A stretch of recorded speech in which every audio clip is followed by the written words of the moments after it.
আম্মু আম্মু, ভূমিকম্প ভূমিকম্প। চাল ডাল কি আছে প্যাক করে রাখো, আমি একটু ঘুমাই। ও আম্মু, ভূমিকম্প। কি? ভূমিকম্প কোথায়? এখনই তো হলো, তুমি কই ছিলা? ওরে বান্দর, ভূমিকম্প আবার কখন হলো? খেয়াল করে দেখো, আবার শুরু হইছে। তোর মোবাইলে ভূমিকম্প হচ্ছে। কে করছে দেখো।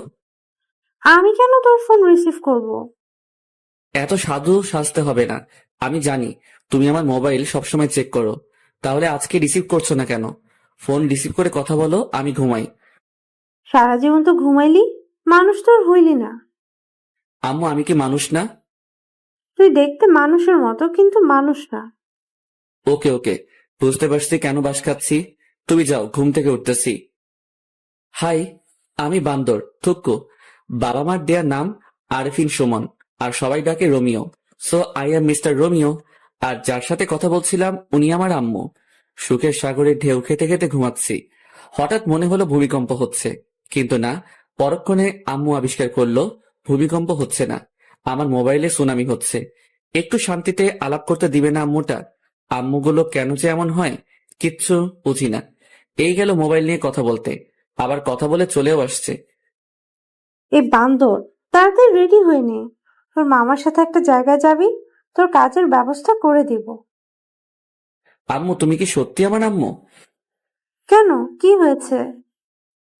তুমি যদি আমার আম্মু হতে তাহলে বলতে, বাবা উঠে ফ্রেশ হয়ে নে, একটা জায়গায় যেতে হবে, তাড়াতাড়ি করে নাস্তা করে নে। বান্দর পোলা, বকবক না করে তাড়াতাড়ি রেডি হয়ে নে। উঠতেছি উঠতেছি, যাও তুমি। হুম। নাস্তা শেষ করে মিস্টার কাজল মামার সাথে বের হলাম। দেখি না কি হয়, কি কাজের ব্যবস্থা করলে একটু দেখি। 2 ঘন্টা পর একটা বিশাল বড় বাড়ির সামনে এসে দাঁড়ালাম। বাড়ির চারপাশে বাউন্ডারি করা, গোল্ডেন কালারের রং করা চারপাশে। ওই মিস্টার কাজল মামা, এখানে আমাদের কাজ কি? আমাদের না, শুধু তোর। আবার মানে? আমি কি করব এখানে? কাজ করবি। কিসের কাজ করব বলো? যেটা ঠিক করা হয় কথা বলে সেটা করবি। ঠিক করবা মানে? আমি আগে থেকে বলে দিচ্ছি, আমি বাড়ির কেয়ারটেকারের কাজ করতে পারবো না বলে দিলাম। যদি রাজি থাকো তাহলে বাড়ির ভিতরে যাব, না হলে বাড়ির ভিতরে ঢুকবো না। তোর পাগল, চল ভেতরে যাই। আগে বলো তুমি রাজি কিনা। চল, আমি রাজি। আহ, কি সুন্দর বাড়ি। এমন যদি একটা শ্বশুর বাড়ি হতো, তাহলে ঘর জামাই থাকতে আমি 2 পায়ে রাজি। বাড়ির সামনে দক্ষিণ পাশে সেই একটা বাগান, সব ধরনের ফুল আছে।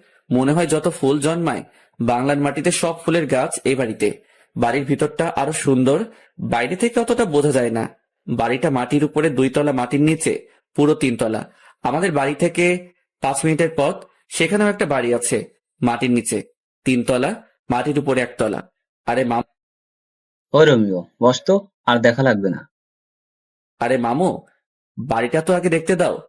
এত সুন্দর একটা বাড়ি, যদি এমন একটা শ্বশুর বাড়ি হতো। চা- ওই চুপ কর। শ্বশুর বাড়ির চিন্তা করিস না, তাহলে চাকরিটা হবে না।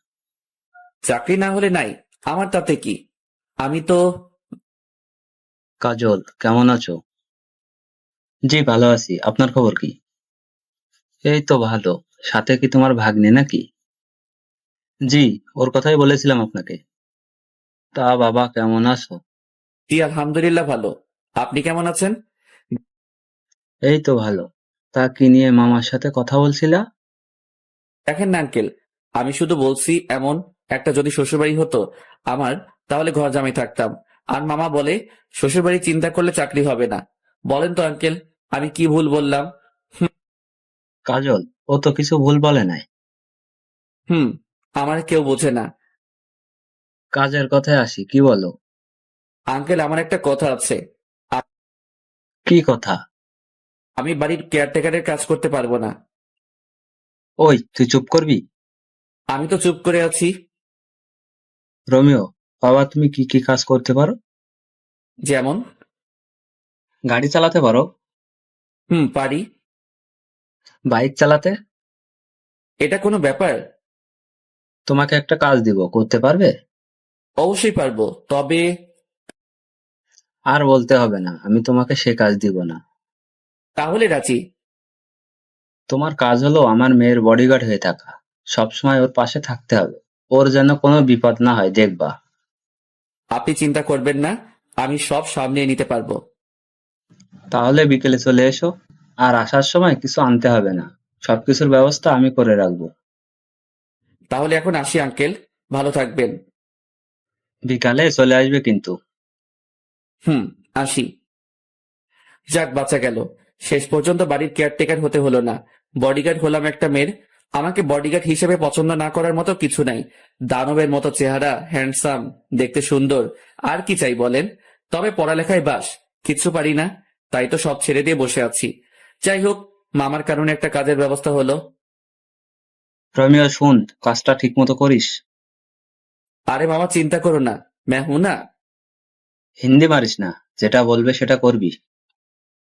করব, কিন্তু উনিকে। অনেক বড় ব্যবসায়ী, উনি বেশিরভাগ সময় দেশের বাইরে থাকে, বলতে পারিস সব ব্যবসা দেশের বাইরে। তো এখানে কে কে থাকে? ওনার একমাত্র মেয়ে, ওনার বউ, ওনার ভাই, ভাইয়ের বউ, ছেলে মেয়েরা থাকে। ও, চলো বাড়িতে যাই। বিকেলে কি তুমি আসবে আমার সাথে? না। ওকে, চলো এবার। দুপুরে খেয়ে দিলাম ঘুম। 5টায় আম্মুর ডাকে ঘুম ভাঙলো। তারপর ফ্রেশ হয়ে 2 ঘন্টা পর আমার কর্মস্থলে পৌঁছালাম। বাড়িতে এসে কলিং বেল বাজাতে দরজা খুলে দিল একটা মহিলা। আসসালামু আলাইকুম আন্টি। ওয়ালাইকুম আসসালাম। তুমি মনে হয় রোমিও। জি আন্টি, আমি রোমিও। এসো বাবা, ভিতরে এসো। হুম। তুমি বসো, আমি নাস্তা নিয়ে আসি। আন্টি, নাস্তা লাগবে না। কেন বাবা? এটা তোমার নিজের বাড়ি মনে করে থাকবা। পারবো না। আমার মুখে মুখে কথা বলবা না। আমি তোমার মায়ের মতো, আমি যেটা বলবো সেটা করবা। ঠিক আছে।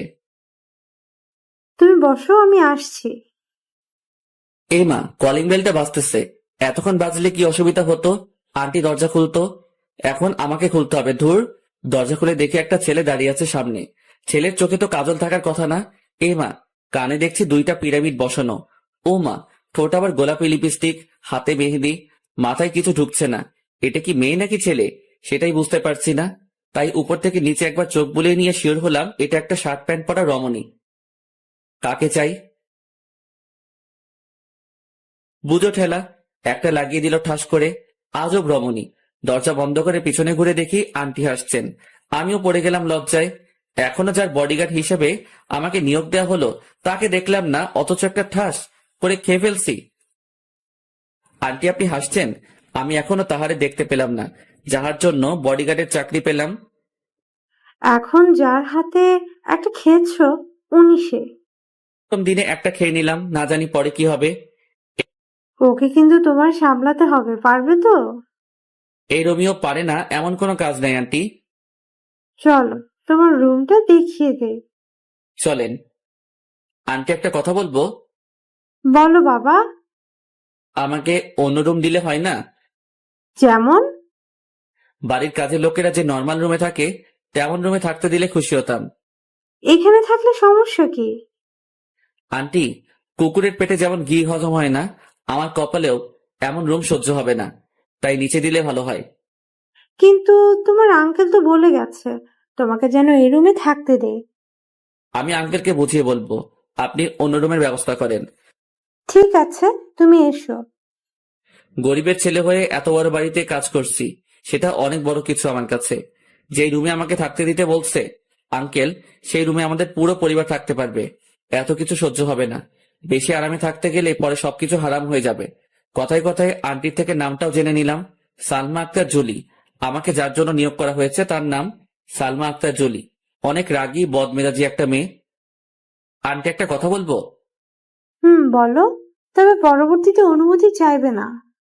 আচ্ছা, ওনাকে উপরে দিলেন কেন, নিচে এত সুন্দর রুম থাকতে? ওর জন্য সব জায়গায় একটা করে রুম আছে, যেখানে ইচ্ছে সেখানে থাকে সে। ও, ঘোরাঘুরি করে বাড়িটা দেখতে দেখতে 10টা বেজে গেল। রুমে এসে বিছানায় শরীরটা এলিয়ে দিতেই ঘুম চলে আসলো।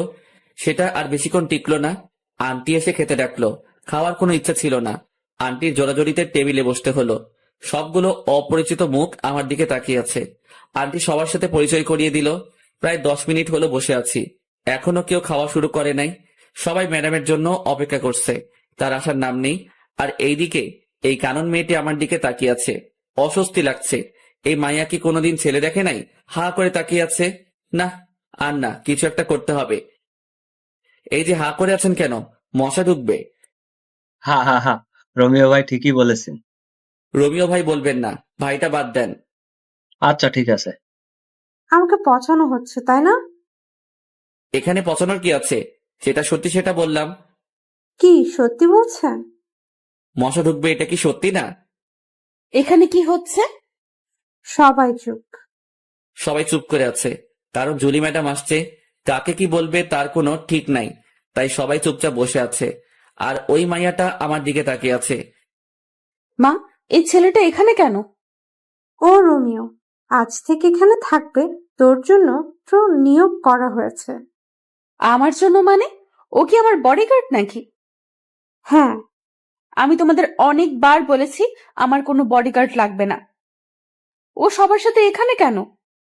ও আমাদের সাথে একসাথে খাবে প্রতিদিন। এটা আমার শেষ কথা। এটা যদি তোমার শেষ কথা হয় তাহলে এটাও শুনে রাখো, আমি তোমাদের সাথে বসবো না খেতে।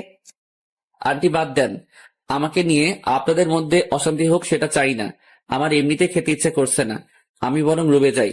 আপনারা খাওয়া শুরু করেন। দরকার কি আমাকে নিয়ে মা মেয়ের সম্পর্কে ফাটল ধরানোর? তাই উঠে চলে আসলাম। এখন থেকেই বুঝতে পারছি এই মেয়ের বডিগার্ড থাকতে হলে আমাকে অনেক কিছু সহ্য করতে হবে। এসব ভাবতে ভাবতে কখন ঘুমিয়ে পড়েছি মনে নেই। সকাল 6টায় মোবাইলে কাউয়ার ডাকে ঘুম ভাঙলো। মোবাইলে অ্যালার্ম টোন দিছি কাউয়ার ডাক। হা হা হা হা। উঠে শুরু করলাম দৌড়। দৌড়ানো শেষ করে আস্তে আস্তে অন্য ব্যায়াম শেষ করে 8টায় রুমে ঢুকলাম। রুমে ঢুকে দেখি কানন কি যেন খুঁজতেছে। এই যে কি খোঁজা হচ্ছে শুনি? না, কিচ্ছু না। তাহলে সকাল সকাল আমার রুমে কি? ইচ্ছে করছিল আপনাকে দেখতে। বাইরে থেকে যখন দেখলেন রুমে কেউ নেই, তাহলে ঢুকলেন কেন? এত কৈফিয়ত দিতে পারবো না। ইচ্ছে হলো তাই ঢুকছি। তাছাড়া এত জিম করে কি হবে? এমনি মেয়েরা লাইন ধরে থাকবে। আপনার কথা শেষ হলে আসতে পারেন, আমি চেঞ্জ করব। একটু পরে আবার ডিউটি শুরু হবে। চেঞ্জ করেন, কে বারণ করছে? আপনার সামনে করব নাকি? করলে ক্ষতি কি? বের হতে বলছি, বের হন। না, আমার সামনে চেঞ্জ করতেই হবে। কি বেয়াদব মেয়ে মাইরি! কি হলো? চেঞ্জ করেন। আন্টি! কাউকে ডাকতে হবে না, যাচ্ছি আমি, পরে আবার আসবো। এই বলে দৌড়ে চলে গেল। দেখলেন তো পাঠকগণ, কি লুইচ্চা বেয়াদব ফাজিল মাইয়া। ফ্রেশ হয়ে নাস্তা করে দাঁড়িয়ে আছি জুলি ম্যাডামকে নিয়ে। ভার্সিটিতে যেতে হবে, অনার্স প্রথম বর্ষে পড়ছে। ওনার সামনে আমি হাঁটছি, বাইরে গাড়ি রেডি করা আছে। গিয়ে দরজা খুলে দিলাম, ভিতরে ঢুকে বসে পড়লো। আমি আল্লাহর নাম নিয়ে গাড়ি চালানো শুরু করলাম। 35 মিনিট পর গাড়ি নিয়ে ভার্সিটির গেটে পৌঁছালাম। ম্যাডাম, গাড়ি কি ভিতরে নিয়ে যাব? তুই জানিস না। ম্যাডাম, আমাকে তো কিছু বলা হয়নি তাই। চুপ, তুই আমাকে কোনো প্রশ্ন করবি না, শুধুমাত্র উত্তর দিবি, না হলে তোরে বিদায় করে দেব। শালার অহংকার! এত অহংকার কি করে জন্ম নিল? সামান্য একটা কথা তো জানতে চাইছি, আর কিছু তো আর না, তার জন্য এমন করতে হবে নাকি? গাড়িটা ভিতরে ঢুকিয়ে একটা ছায়াময় গাছের নিচে রাখলাম। ম্যাডাম নেমে কয়েকটা মেয়ের সাথে ক্লাসে চলে গেল। আমি এখনো ভিতরে বসে আছি, একবারও নামতে হয়নি। কালকে পর্যন্ত ম্যাডামের অন্য একটা বডিগার্ড ছিল, আজ থেকে আমি হলাম। ও কেন চলে গেল জানি না। বসে বসে এসব ভাবছি, তখনই দেখলাম ম্যাডামের সাথে মেয়েগুলো সহ ম্যাডাম আসছে। একটু সামনে আসতে কয়েকটা ছেলে গিয়ে পথ আগলে দাঁড়ালো। ম্যাডামকে দেখছি, ভয় ভয় চোখে চারিদিকে তাকাচ্ছে। তখন মনে হলো, আরে, আমাকে তো ওনার জন্য নিয়োগ দেওয়া হলো। তাড়াতাড়ি করে হাতে হকি স্টিকটা নিয়ে গাড়ি থেকে নেমে দিলাম দৌড়।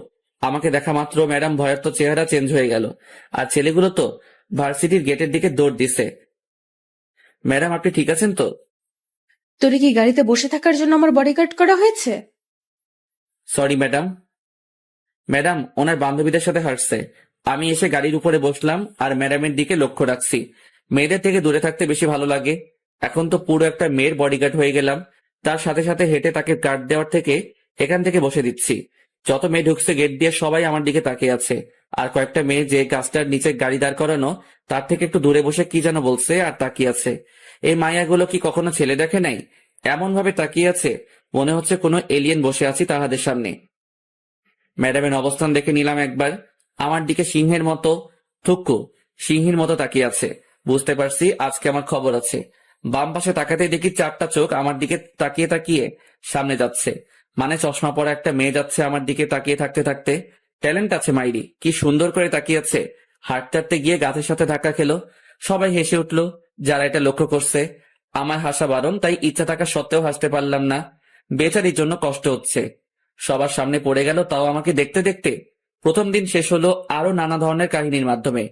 বাড়িতে এসে ফ্রেশ হয়ে খেয়ে দিলাম একটা ঘুম। 6টায় উঠলাম ঘুম থেকে। আন্টি ডাক দিল ওনাদের সাথে আড্ডা দিতে। কেমন কাটলো প্রথম দিন? আর বলবেন না আন্টি, একটু হাসতে পারি নাই। কেন হাসতে পারেন নাই? বডিগার্ড তো তাই। কাহিনী কি সেটা বলেন। পুরো কাহিনীটা বললাম। সবাই হাসতে হাসতে শেষ। আন্টি আঙ্কেল কোথায়? উনি তো বিকালের ফ্লাইটে চলে গেছে। কেন? আন্টি আমাকে যদি কাজগুলো ভালোভাবে বুঝিয়ে দিতেন তাহলে ভালো হতো। কিছু বলে দিতে হবে না। তুমি সব সময় ওর পাশাপাশি থাকবে।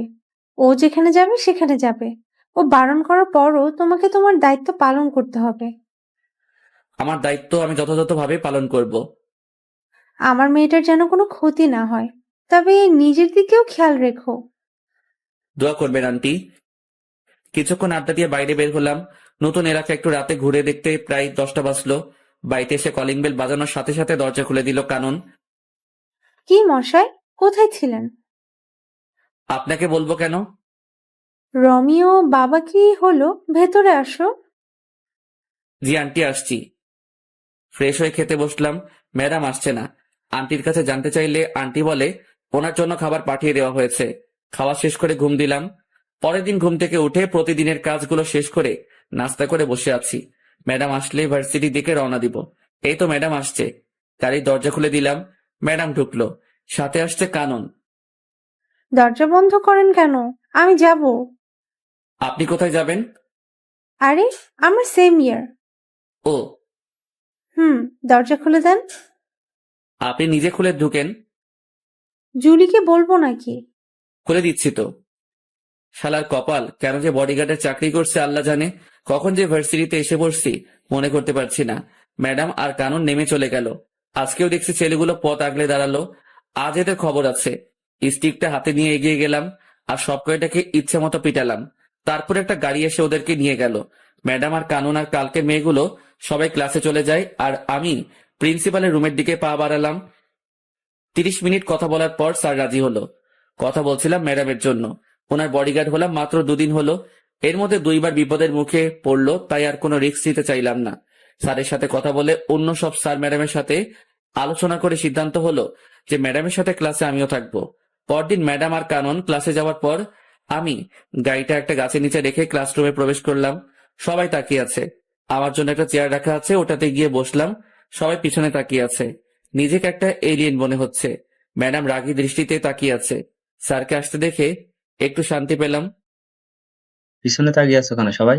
ও জুলিয়ার কাননের বডিগার্ড, কোনো এলিয়ান না। আহ, স্যার আমার মুখের কথাটি বলে দিল। সবাই ক্লাস করছে। আমি সবাইকে তাকিয়ে তাকিয়ে দেখছি। দেখি কানন আমার দিকে বারবার তাকাচ্ছে। স্যার কি বলল? দুজনের বডিগার্ড নিয়োগ করা হয়েছে নাকি আমাকে? আজকে গিয়ে আন্টির কাছে জানতে চাইবো কার বডিগার্ড আমি। কাননের থেকে 2জন পরে দেখি ফুলটসি। না, এটা তো ফুলটসি না, 4 চোখ। এমা, কালকের ওই মেয়েটি যে গাছের সাথে ধাক্কা খেয়ে পড়ে গেল, তাকিয়ে আছে দেখো। চোখ দুটো যেন সরছেই না।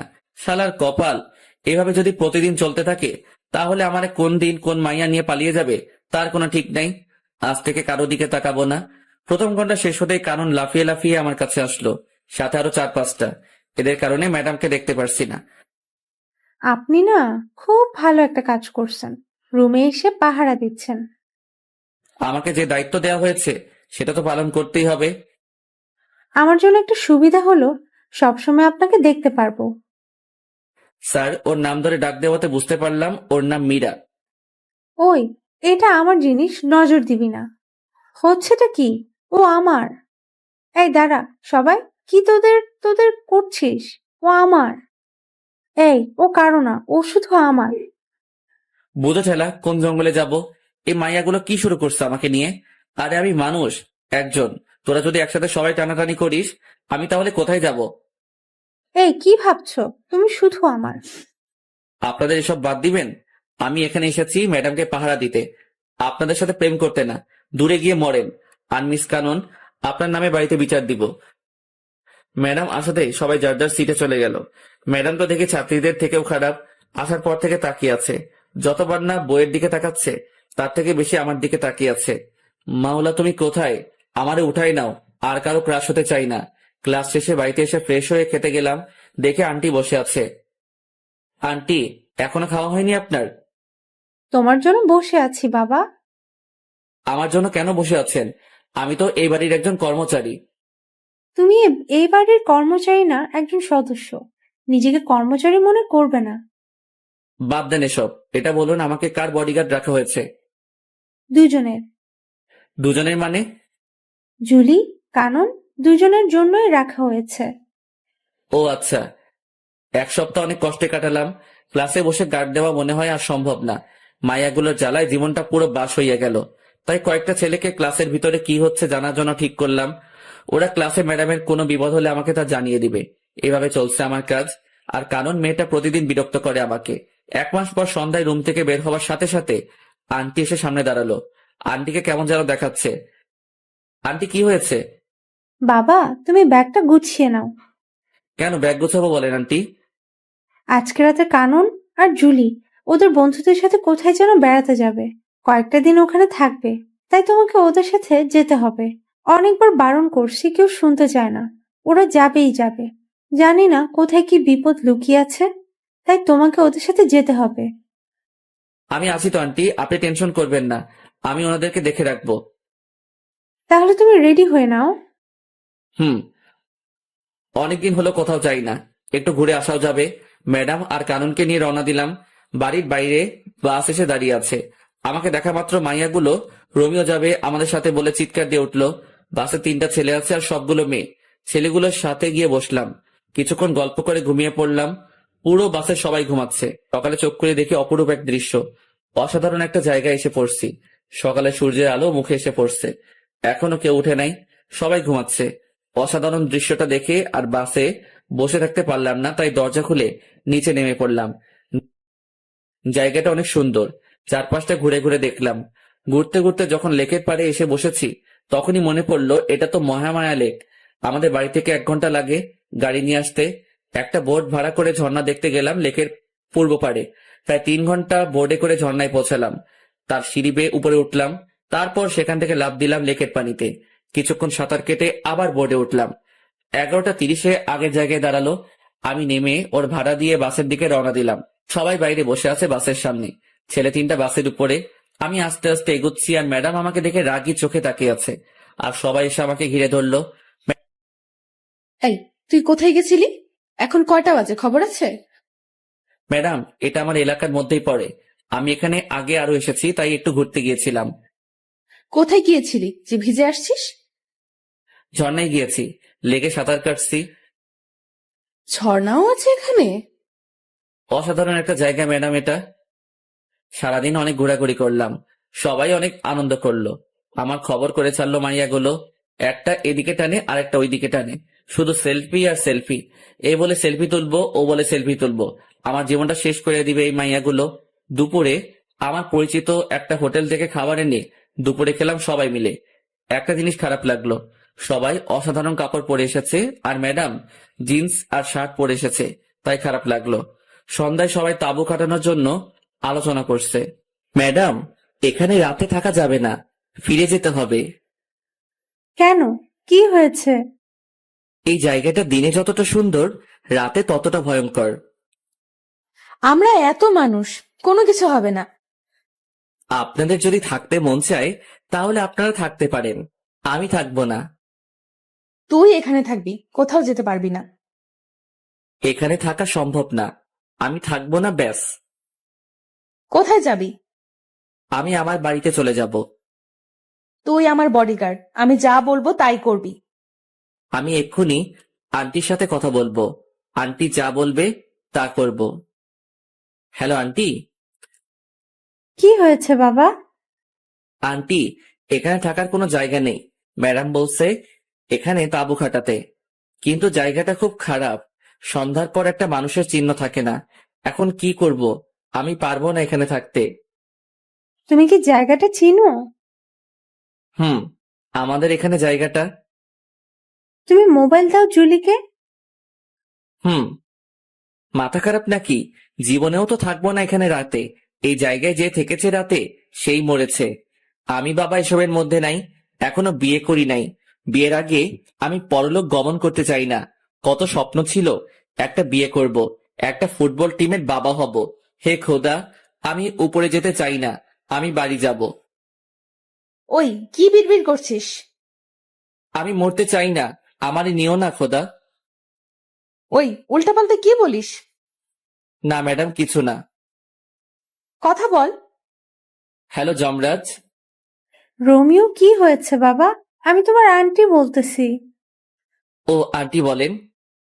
তুমি সবাইকে নিয়ে চলে আসো। ধন্যবাদ আন্টি, আমি সবাইকে নিয়ে আসতেছি। সাবধানে এসো। হুম। ওই ড্রাইভার ভাই, তাড়াতাড়ি বাস চালু করো। নিজে বাসলে আম্মুর নাম থুক্কু, বাপের নাম। অবশেষে বাড়িতে এসে ঢুকলাম। সবাই বসে আছে। আন্টি প্রশ্নের উপর প্রশ্ন করছে। প্রশ্নের ভিতরে প্রশ্ন, প্রশ্নের বাইরে প্রশ্ন করেই যাচ্ছে। আন্টি, কোনো প্রশ্নের উত্তর দিতে পারবো না, ঘুমাবো। সেই একটা ঘুম দিলাম। সকালে উঠে প্রতিদিনের কাজ শেষ করে বাড়িতে আসার সাথে সাথে আন্টি আবার শুরু করলো। রোমিও বাবা, ওখানে কি হয়েছে? কিছু হয়নি আন্টি। তাহলে ফিরে আসলে কেন? আন্টি, জায়গাটা ভয়ঙ্কর। রাতে যে সেখানে থাকতে চাইছে, পরদিন তাকে আর পাওয়া যায়নি। দিনে জায়গাটা যতটা সুন্দর, রাতে ততটা ভয়ঙ্কর। এত জলদি ভয়ঙ্কর হয়? তাহলে তুমি যে পানিতে সাঁতার কাটলে কেন? আবার কোথায় ঝর্ণা ছিল সেখানেও গিয়েছো? আমার অবস্থা খারাপ হয়ে গিয়েছিল পানিতে নামার পর। কেন? ওই লেকের পানিতে যারা সাঁতার কাটতে নামছে, তাদের অনেককে আর পাওয়া যায়নি। পানির নিচে তলিয়ে গেছে। কয়েকদিন পর পর লাশগুলো ভেসে উঠতো, কিন্তু মানুষগুলোকে ডুবুরিরাও খুঁজে পায়নি। তাহলে তুই নামতে গেলি কেন ওই লেকের পানিতে? লোভ সামলাতে পারি নাই সাঁতার কাটার, তাই নেমে পড়েছিলাম। ও ছিল বলে আজকে তোরা সবাই বেঁচে গেলি, না হলে তো আর খুঁজেই পেতাম না তোদের। ম্যাডাম, গাড়ি বের করবো? ভার্সিটিতে যাবেন? না, আজকে কোথাও যাবে না কেউ। ঠিক আছে আন্টি। 2 দিন পর সকালে ব্যায়াম করে রুমে ঢুকে দেখি কানন বসে আছে। এই মাইয়া এখানে কেন? কি চাই আপনার? তোমাকে চাই রোমিও। আমি আমার কারো হতে পারবো না। তোমাকেই যে আমার হতে হবে। মাথা খারাপ করবেন না, জানতো। রিলেশন শুরু হওয়ার আগে জান বলে ডাকছো? এত বেশি বুঝেন কেন? আপনাকে যেতে বলছে এখান থেকে। আমি যাব না। কি করবা? বাইরে যাবেন নাকি আপনার আম্মুকে ডাকবো? ডাকো। আপনার আম্মুকে কি বলে ডাকবো বলেন তো? আমি তো জানি না। জানো না কেন? বিয়ে করি নাই তো, তাই সম্পর্কের প্যাচগুলো বুঝি না। বিয়ে করে ফেলো। বিয়ের কথা পরে আসবে। আগে বলেন, আপনার আম্মুকে কি বলে ডাকবো? শাশুড়ি মা বলে ডাকবে। তাহলে ডাকি। হুম। শাশুড়ি মা। আরে আরে, কি করো? আন্টি বলে ডাকবা। এবার বাইরে যান, আমি ফ্রেশ হব। ভার্সিটি যাবেন না? যাবো তো। তাহলে গিয়ে রেডি হয়ে নিন। আমিও রেডি হয়ে নেই। আমি এখানে থাকবো। আরে, আপনি যাবেন নাকি আন্টিকে ডাকবো? ডাকো, দেখি পারো কিনা। আন্টি। কেউ সাড়া দেয় নাই তো। না। দিবেও না। কেন? সবাই তো উপরে। কি হয়েছে রোমিও? আন্টি ওনাকে নিয়ে যান, আমাকে রেডি হতে দিচ্ছে না। সব সময় এমন করে। ওনার নির্যাতন সহ্য করতে পারছি না। ওই কানন, বের হও বলছি। দেখে নিব তোমারে।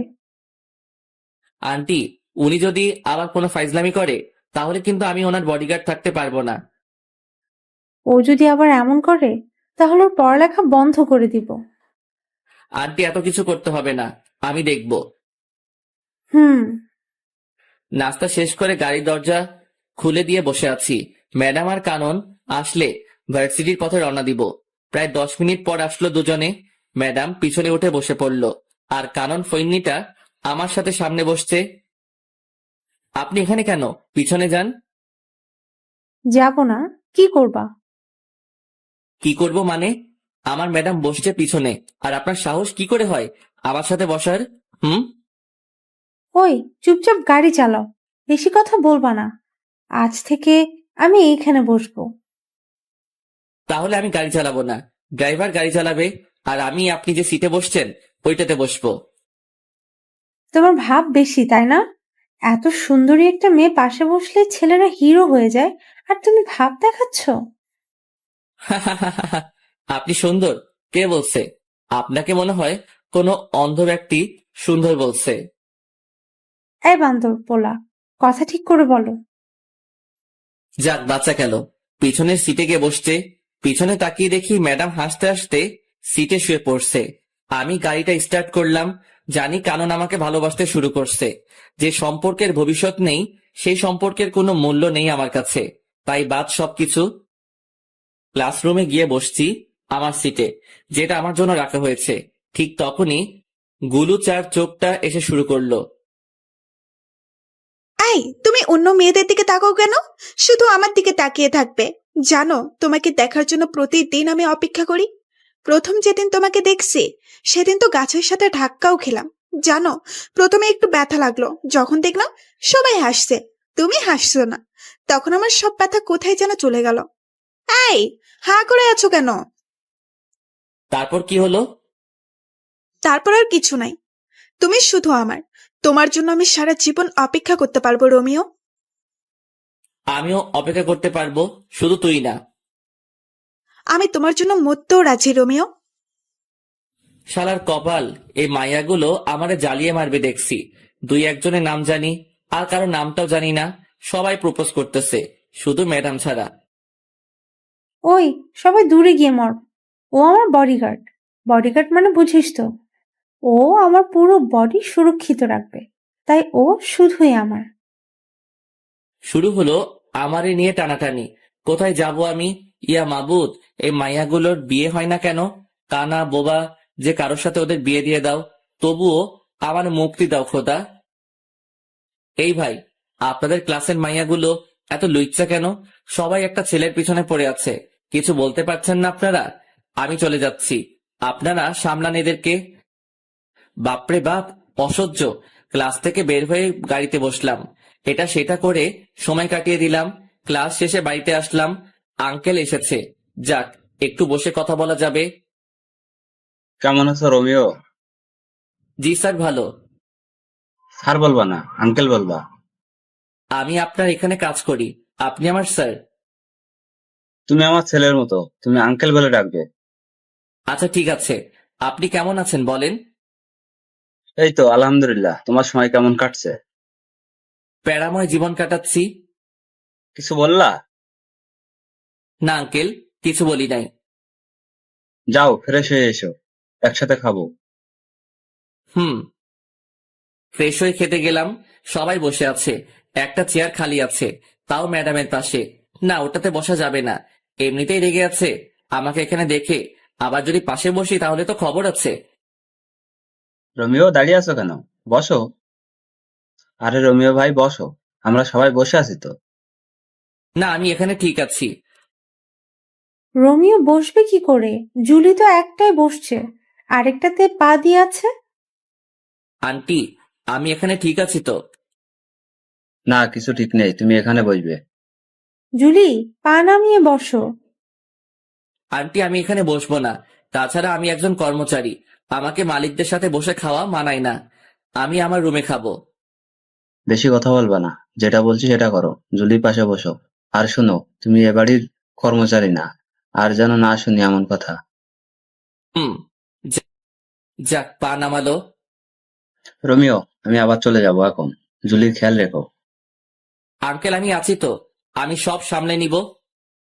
তুমি আসো বলে তো এখন আমি নিশ্চিন্ত। খাওয়া শেষ করা পর্যন্ত রাক্ষসীর মতো তাকিয়েছিল, মনে হচ্ছে আমাকে একা পেলে মশলা না মাখিয়ে খেয়ে ফেলবে। ম্যাডামের তাকানো দেখে বুঝতে পারছি আমার কপালে খারাপই আছে। খেয়ে সোজা বিছানায় দিলাম লম্বা করে ছোট একটা ঘুম। কতক্ষণ ঘুমাইছি জানি না। ঠান্ডা ঠান্ডা লাগছে কেন? ছাদ ফুটো হয়ে গেল নাকি? তাকিয়ে দেখি ম্যাডাম। না ম্যাডাম আমার রুমে কেন আসবে? স্বপ্ন দেখছি না তো? চিমটি কেটে দেখি, না না, এটা স্বপ্ন না, সত্যি। রাগী দৃষ্টিতে তাকিয়ে আছে, চোখ দিয়ে আগুনের ফুলকি বের হচ্ছে। হাতে বালতি কেন? তাহলে কি ম্যাডাম পানি ঢেলে দিল আমার গায়ে? কিন্তু কেন এমনটা করলো? আবুলের মতো তাকিয়ে আছিস কেন? কি করব ম্যাডাম? আমি শপিং করতে যাব। তো আমি কি করব? কি করবি মানে? তোরে কেন রাখা হয়েছে জানিস না? সরি ম্যাডাম, আমি ফ্রেশ হয়ে আসছি, 2 মিনিট সময় দেন। 2 মিনিট থেকে 1 সেকেন্ড লেট করলে দেখবি তোরে কি করি। শালার কি কপাল, ঘুমানোর অপরাধেও থাপ্পড় খাচ্ছি। তাড়াতাড়ি করে ফ্রেশ হয়ে এসে রেডি হলাম। রুম থেকে বের হয়ে দেখি ম্যাডাম সোফায় বসে আছে। ম্যাডাম চলুন। 12 সেকেন্ড লেট করে এসেছিস। Sorry madam. 12 সেকেন্ড লেট করায় 12টা থাপ্পড় খেতে হলো। হয়তো দুপুরে ওনার পাশে বসে খেয়েছি বলে ভালোই শাস্তি দিচ্ছে। কোনোদিন ভুলেও আর টেবিলে বসে খাবো না। 4:30টায় বের হয়েছি আর এখন বাজে 7টা। ম্যাডামের পিছন পিছন হাঁটতেছি, একবার এ দোকানে আরেকবার ওই দোকানে ঢুকতেছে। এখনো একটা কিছুই নিল না। কেউ একজনকে দেখলাম, কে হতে পারে? এই তো আবার দেখলাম লুকিয়ে গেছে ওই দাঁড়িয়ে থাকা পুতুলের পাশে। ওকে ধরতে গিয়ে পিছনে তাকিয়ে দেখি ম্যাডামকে মারতে আসছে। পিছন থেকে ছুরি নিয়ে কোনো মতে দৌড়ে গিয়ে ম্যাডামকে হালকা ধাক্কা দিয়ে সরিয়ে নিলাম। কোপটা আমার ডান হাতে লাগলো। সে অবস্থায় ম্যাডামকে নিয়ে দৌড়াচ্ছি। শপিং মলের অনেক ভিতরে চলে গিয়েছিল, তাই গাড়ির কাছে যেতে সময় লাগছে। বাম হাতে ম্যাডামকে শক্ত করে ধরে রেখে দৌড়াচ্ছি। ম্যাডাম চিৎকার করে উঠছে। তাকিয়ে দেখি ম্যাডামকে ছুরি মেরে দিচ্ছে। টেনে সামনে নিয়ে আসলাম। ছুরিটা আমার বাম হাতে ঢুকে গেছে। সামনে মানুষের ভিড়ে যেতে একটু কষ্ট হচ্ছিল। তখন পিছন থেকে একটা কোপ খেলাম। আর একটু এগিয়ে যাওয়ার পর ম্যাডাম পড়ে গেল। টেনে তুলে দেখি দাঁড়াতে পারছে না, তাই কোলে তুলে নিয়ে দৌড় শুরু করলাম। একটু দৌড়ানোর পর আর পারছি না কোলে তুলে রাখতে, তাই পিঠে নিয়ে দিলাম দৌড়। কোনো মতে গাড়ির দরজা খুলে ম্যাডামকে ঢুকিয়ে দিলাম। তখন খেয়াল করলাম ম্যাডামের দিকে। ম্যাডাম আজকে কালো জিন্সের সাথে সাদা একটা শার্ট পরছিল। শার্টটা পুরো লাল হয়ে গেছে রক্তে। তাহলে কি আমি ম্যাডামকে রক্ষা করতে পারলাম না? গাড়ির দরজা লাগিয়ে দিয়ে গাড়ি চালাচ্ছি। গাড়িটা চালাতে খুব কষ্ট হচ্ছে, হাতে ব্যথা করছে, রক্ত ঝরে সবকিছু লাল হয়ে যাচ্ছে। অবশেষে বাড়িতে ঢুকলাম, গাড়ি দাঁড় করিয়ে দরজা খুলে দিলাম। ম্যাডাম নেমে আসতে পারছে না। কোলে নিয়ে নিলাম ম্যাডামকে। তারপর দরজার সামনে গিয়ে কলিং বেল চাপ দিলাম। আন্টি দরজা খুলে আমাদের দুজনের গায়ে রক্ত দেখে কেঁদে দিছে। আন্টির কান্না শুনে কানন, হাসিব আন্টি ও বাড়ির অন্য কর্মচারীরা ছুটে এসেছে। ম্যাডামকে সোফায় বসিয়ে দিলাম। আন্টি শুধু প্রশ্ন করেই যাচ্ছে, কি হয়েছে, কে করেছে, ইত্যাদি আরো। আমার কোনো খবর নেই। আমি ম্যাডামের দিকে তাকিয়ে আছি। একটা কথা শুধু মাথায় ঘুরছে তখন, আমি কিসের বডিগার্ড হলাম? আমি আমার ম্যাডামকে রক্ষা করতে পারি নাই। আমি কি করছি এটা? হঠাৎ করে আমি নিচে পড়ে যাই, আর কোনো কিছু মনে নাই আমার। কখন জ্ঞান ফিরলো জানি না। জ্ঞান ফেরার পর দেখি সবাই আমার দিকে তাকিয়ে আছে। আমি হাত দুইটা নাড়াতে পারছি না একটুও। এই তো জ্ঞান ফিরেছে, আমাকে এবার যেতে হবে, রাত তো অনেক হয়েছে। আন্টি ম্যাডাম কোথায়? উনি ঠিক আছে তো? তুমি এখন একটা কথাও বলবা না, আগে সুস্থ হও। আর তোমার ম্যাডামের কিছু হয়নি, ও ঠিক আছে। রোমিও কি হয়েছিল? তুই যা তো, ও কি এখন কথা বলার মতো অবস্থায় আছে? কানন যা তো, ওর জন্য স্যুপ নিয়ে আয়। যাচ্ছি। আন্টি আম্মু আব্বু কি কিছু জানে? না, এখনো জানাইনি। তোমার আঙ্কেলকেও জানাইনি, তুমি বললে জানাবো। না, জানানোর দরকার নাই। তুমি সুস্থ হও, তারপর জানাবো। না, কোনোদিন জানাবেন না। আচ্ছা ঠিক আছে, জানাবো না। জেঠিমা, স্যুপ নাও। আন্টি ম্যাডাম কেমন আছে? ম্যাডামের কি হয়েছে? ম্যাডাম ঠিক আছে তো? আরে বাবা, তোমার ম্যাডাম ঠিক আছে। আমি ম্যাডামের গায়ে রক্ত দেখছি। বলেন ম্যাডামের কি হয়েছে? কিছু হয়নি তো, পায়ে একটু ব্যথা পেয়েছিল। আর এতক্ষণ তো এখানে ছিল জুলি, তোমার জ্ঞান ফেরার আগে ঘুমাতে গেল। এবার স্যুপটা খেয়ে নাও। আমি স্যুপ তো খাই না আন্টি। না খেলে তোমাকে ওষুধ খাওয়াবো কি করে? ওষুধ খাবো না। খাবে না মানে কি? তোমাকে খেতে হবে। আমি স্যুপ খাই না। খাও না তো কি হয়েছে, এখন থেকে খেতে হবে। তাহলে ওকে খাওয়াবো কি করে? জেঠিমা, ও একপাশে মুখ করে শুয়ে আছে, মাথাটা হালকা উঁচু করে খাইয়ে দাও। ঠিক আছে। আমি কিন্তু খাবো না আন্টি। চুপ, বেশি কথা বলবা না। আন্টি ওষুধ খাইয়ে চলে গেল। আমি একপাশে মুখ করে শুয়ে আছি, ভালো করে ঘুমাতেও পারছি না। চিত হয়ে শুতে গেলে পিঠের সেলাই খুলে যেতে পারে। কখন ঘুমিয়ে পড়ছি নিজেও জানি না। সকাল সকাল হালকা ব্যথা লাগছে, মনে হচ্ছে কে যেন আমাকে হালকা ধাক্কা দিয়ে একপাশে করছে, কিন্তু কে করছে সেটাই দেখতে পাচ্ছি না। 9টার দিকে ঘুম ভাঙলো। কানন এসে শুরু করলো বকবক। এই মাইয়ার জন্য শান্তি কোনোদিনও হবে না। একজন মানুষ কিভাবে এত বকবক করতে পারে? ব্রাশ করিয়ে দিয়ে কানন চলে গেল। এখনো ম্যাডামকে একবারও দেখতে পাইনি। ম্যাডামকে একবার দেখলে শান্তি লাগতো। নিজের চোখে যতক্ষণ না দেখবো ম্যাডাম সুস্থ আছে, ততক্ষণ শান্তি পাবো না। রোমিও কেমন আছো? এই তো একটু ভালো আছে। ব্যথা করছে সেলাইতে? ব্যথা তো করছে। তা তো করবে, 3টে কোক খেয়েছো। আচ্ছা কি হয়েছিল বলো তো? ম্যাডাম বলল শপিং করতে যাবে, তাই নিয়ে গেলাম। দোকানগুলো ঘুরে ঘুরে দেখছিল, কিন্তু হঠাৎ করে হামলা করলো। অনেক কষ্টে পালিয়ে আসছি। এত রাত পর্যন্ত শপিং মলে কি করছিলে? সেটা তো ম্যাডাম জানে। ম্যাডাম কিছু নিচ্ছে না, শুধু ঘুরছে। একটা দোকানে গিয়ে যখন বসছে তখনই হামলা হলো। যা হওয়ার হয়েছে, এবার নাও, নাস্তা করে নাও। আন্টি নিজের হাতে নাস্তা খাইয়ে ওষুধ খাইয়ে দিয়ে চলে গেল। 5 দিন পর সেলাই খুলে দেওয়াতে একটু আরাম করে ঘুমাতে পারছি, বসতে পারছি, হাঁটতে পারছি। তবে রুমের বাইরে যেতে দেয় না, কেউ না কেউ এসে বাধা দিয়েই দিবে। তবে এখনো ম্যাডামকে দেখতে পারলাম না। ম্যাডাম কোথায়, কি করছে কিছু জানি না। 18 দিন পর সুস্থ হলাম। সকালে ঘুম থেকে উঠে আস্তে করে দৌড়াচ্ছি, জিম করছি। অনেক কষ্ট হচ্ছে সব করতে, কিন্তু কি করব? এই 18 দিনে জোর করে খাইয়ে খাইয়ে আমার পেট বড় করে দিছে। এত বড় পেট দেখতে খুব খারাপ লাগছে। বাড়িতে এসে ঢুকলাম মাত্র, সাথে সাথে শুরু হলো আন্টির ঝাড়ি। রোমিও, তুমি অসুস্থ শরীর নিয়ে কোথায় গিয়েছিলে? আন্টি একটু দৌড়াতে গিয়েছি, আর আমি এখন পুরো সুস্থ আছি। আজ থেকে আমি আবার আমার কাজ করব। তুমি কোথাও যাবে না, আরো কিছুদিন যাক। না আন্টি, আমি আমার কাজ করব আজ থেকে।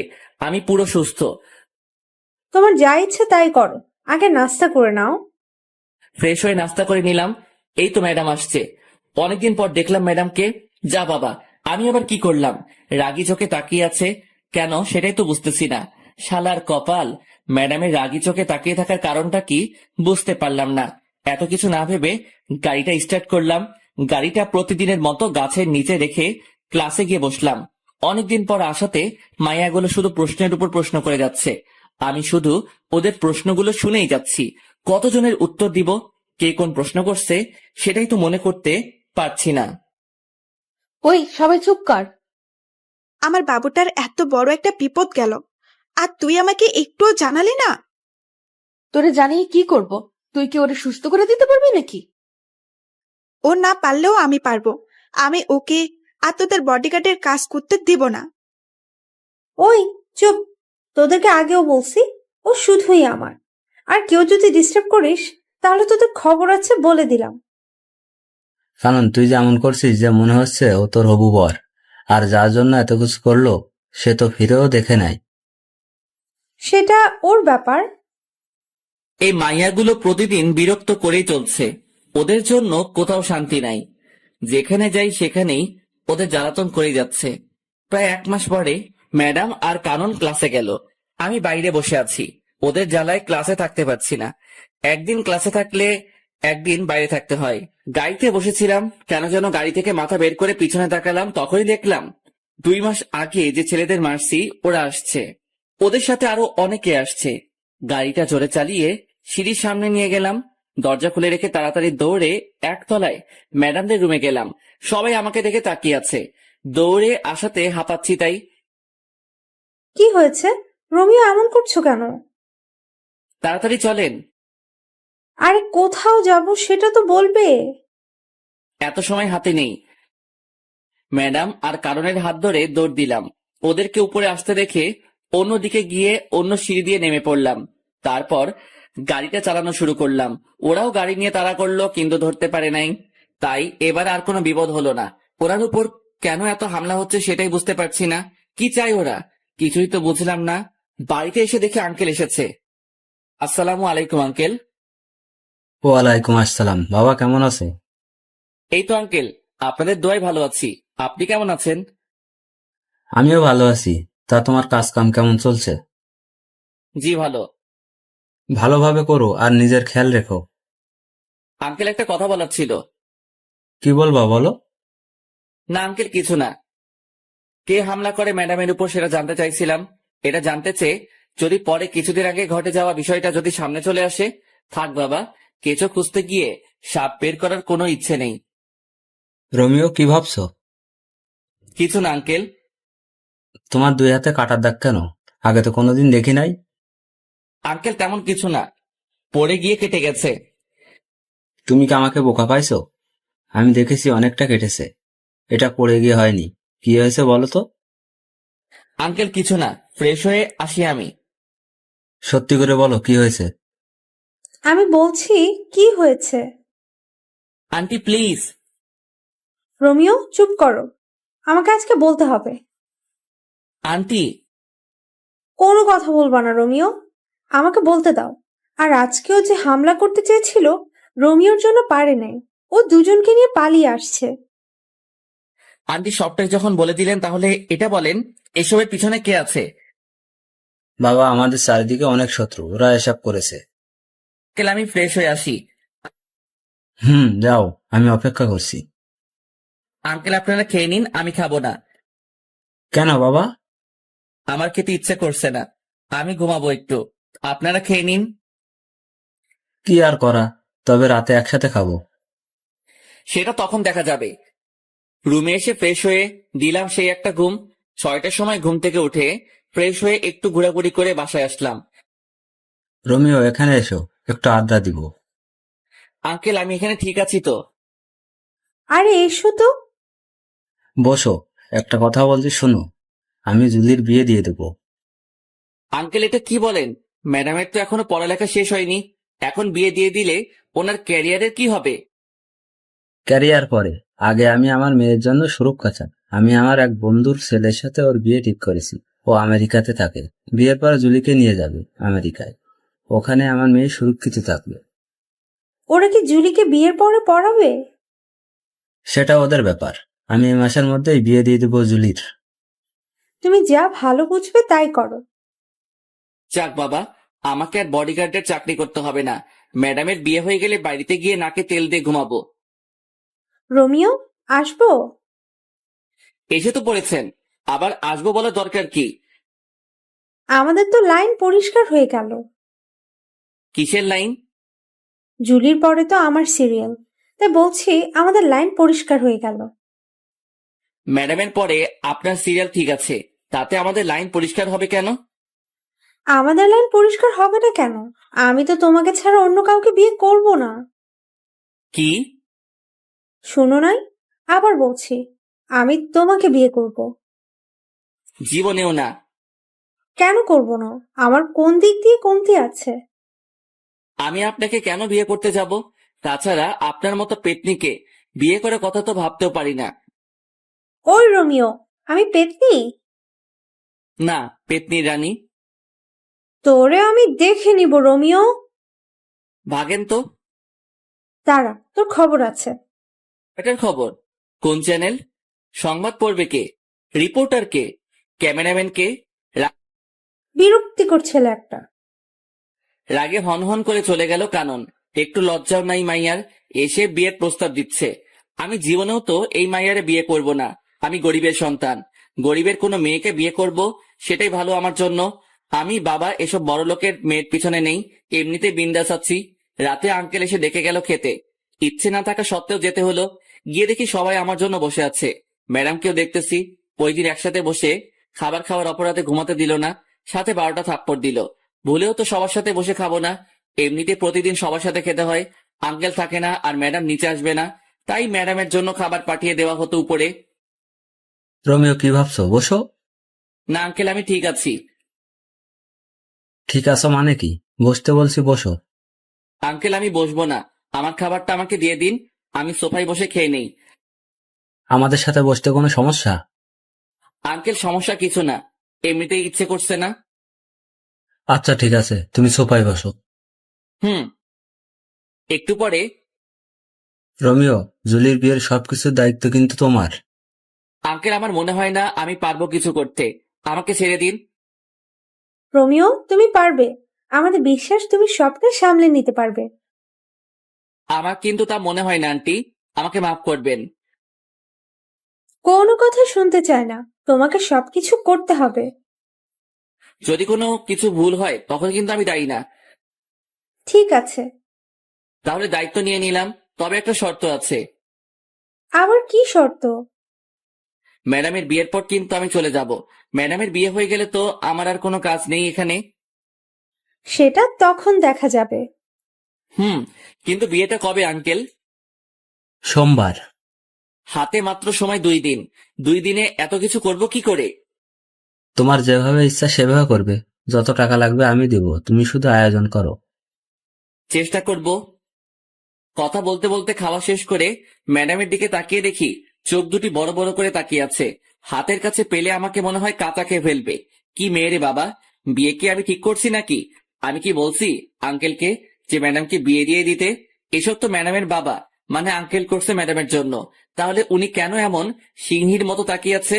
বিয়ে করার ইচ্ছা না থাকলে বলে দিতে পারছে না? ওইদিকে তাকিয়ে দেখি কানন চোখ দাঁত কেলাচ্ছে। এই মাইয়ার কোনো কিছুই মাথায় ঢুকে না, বড়ই আজীব এক জন্তু।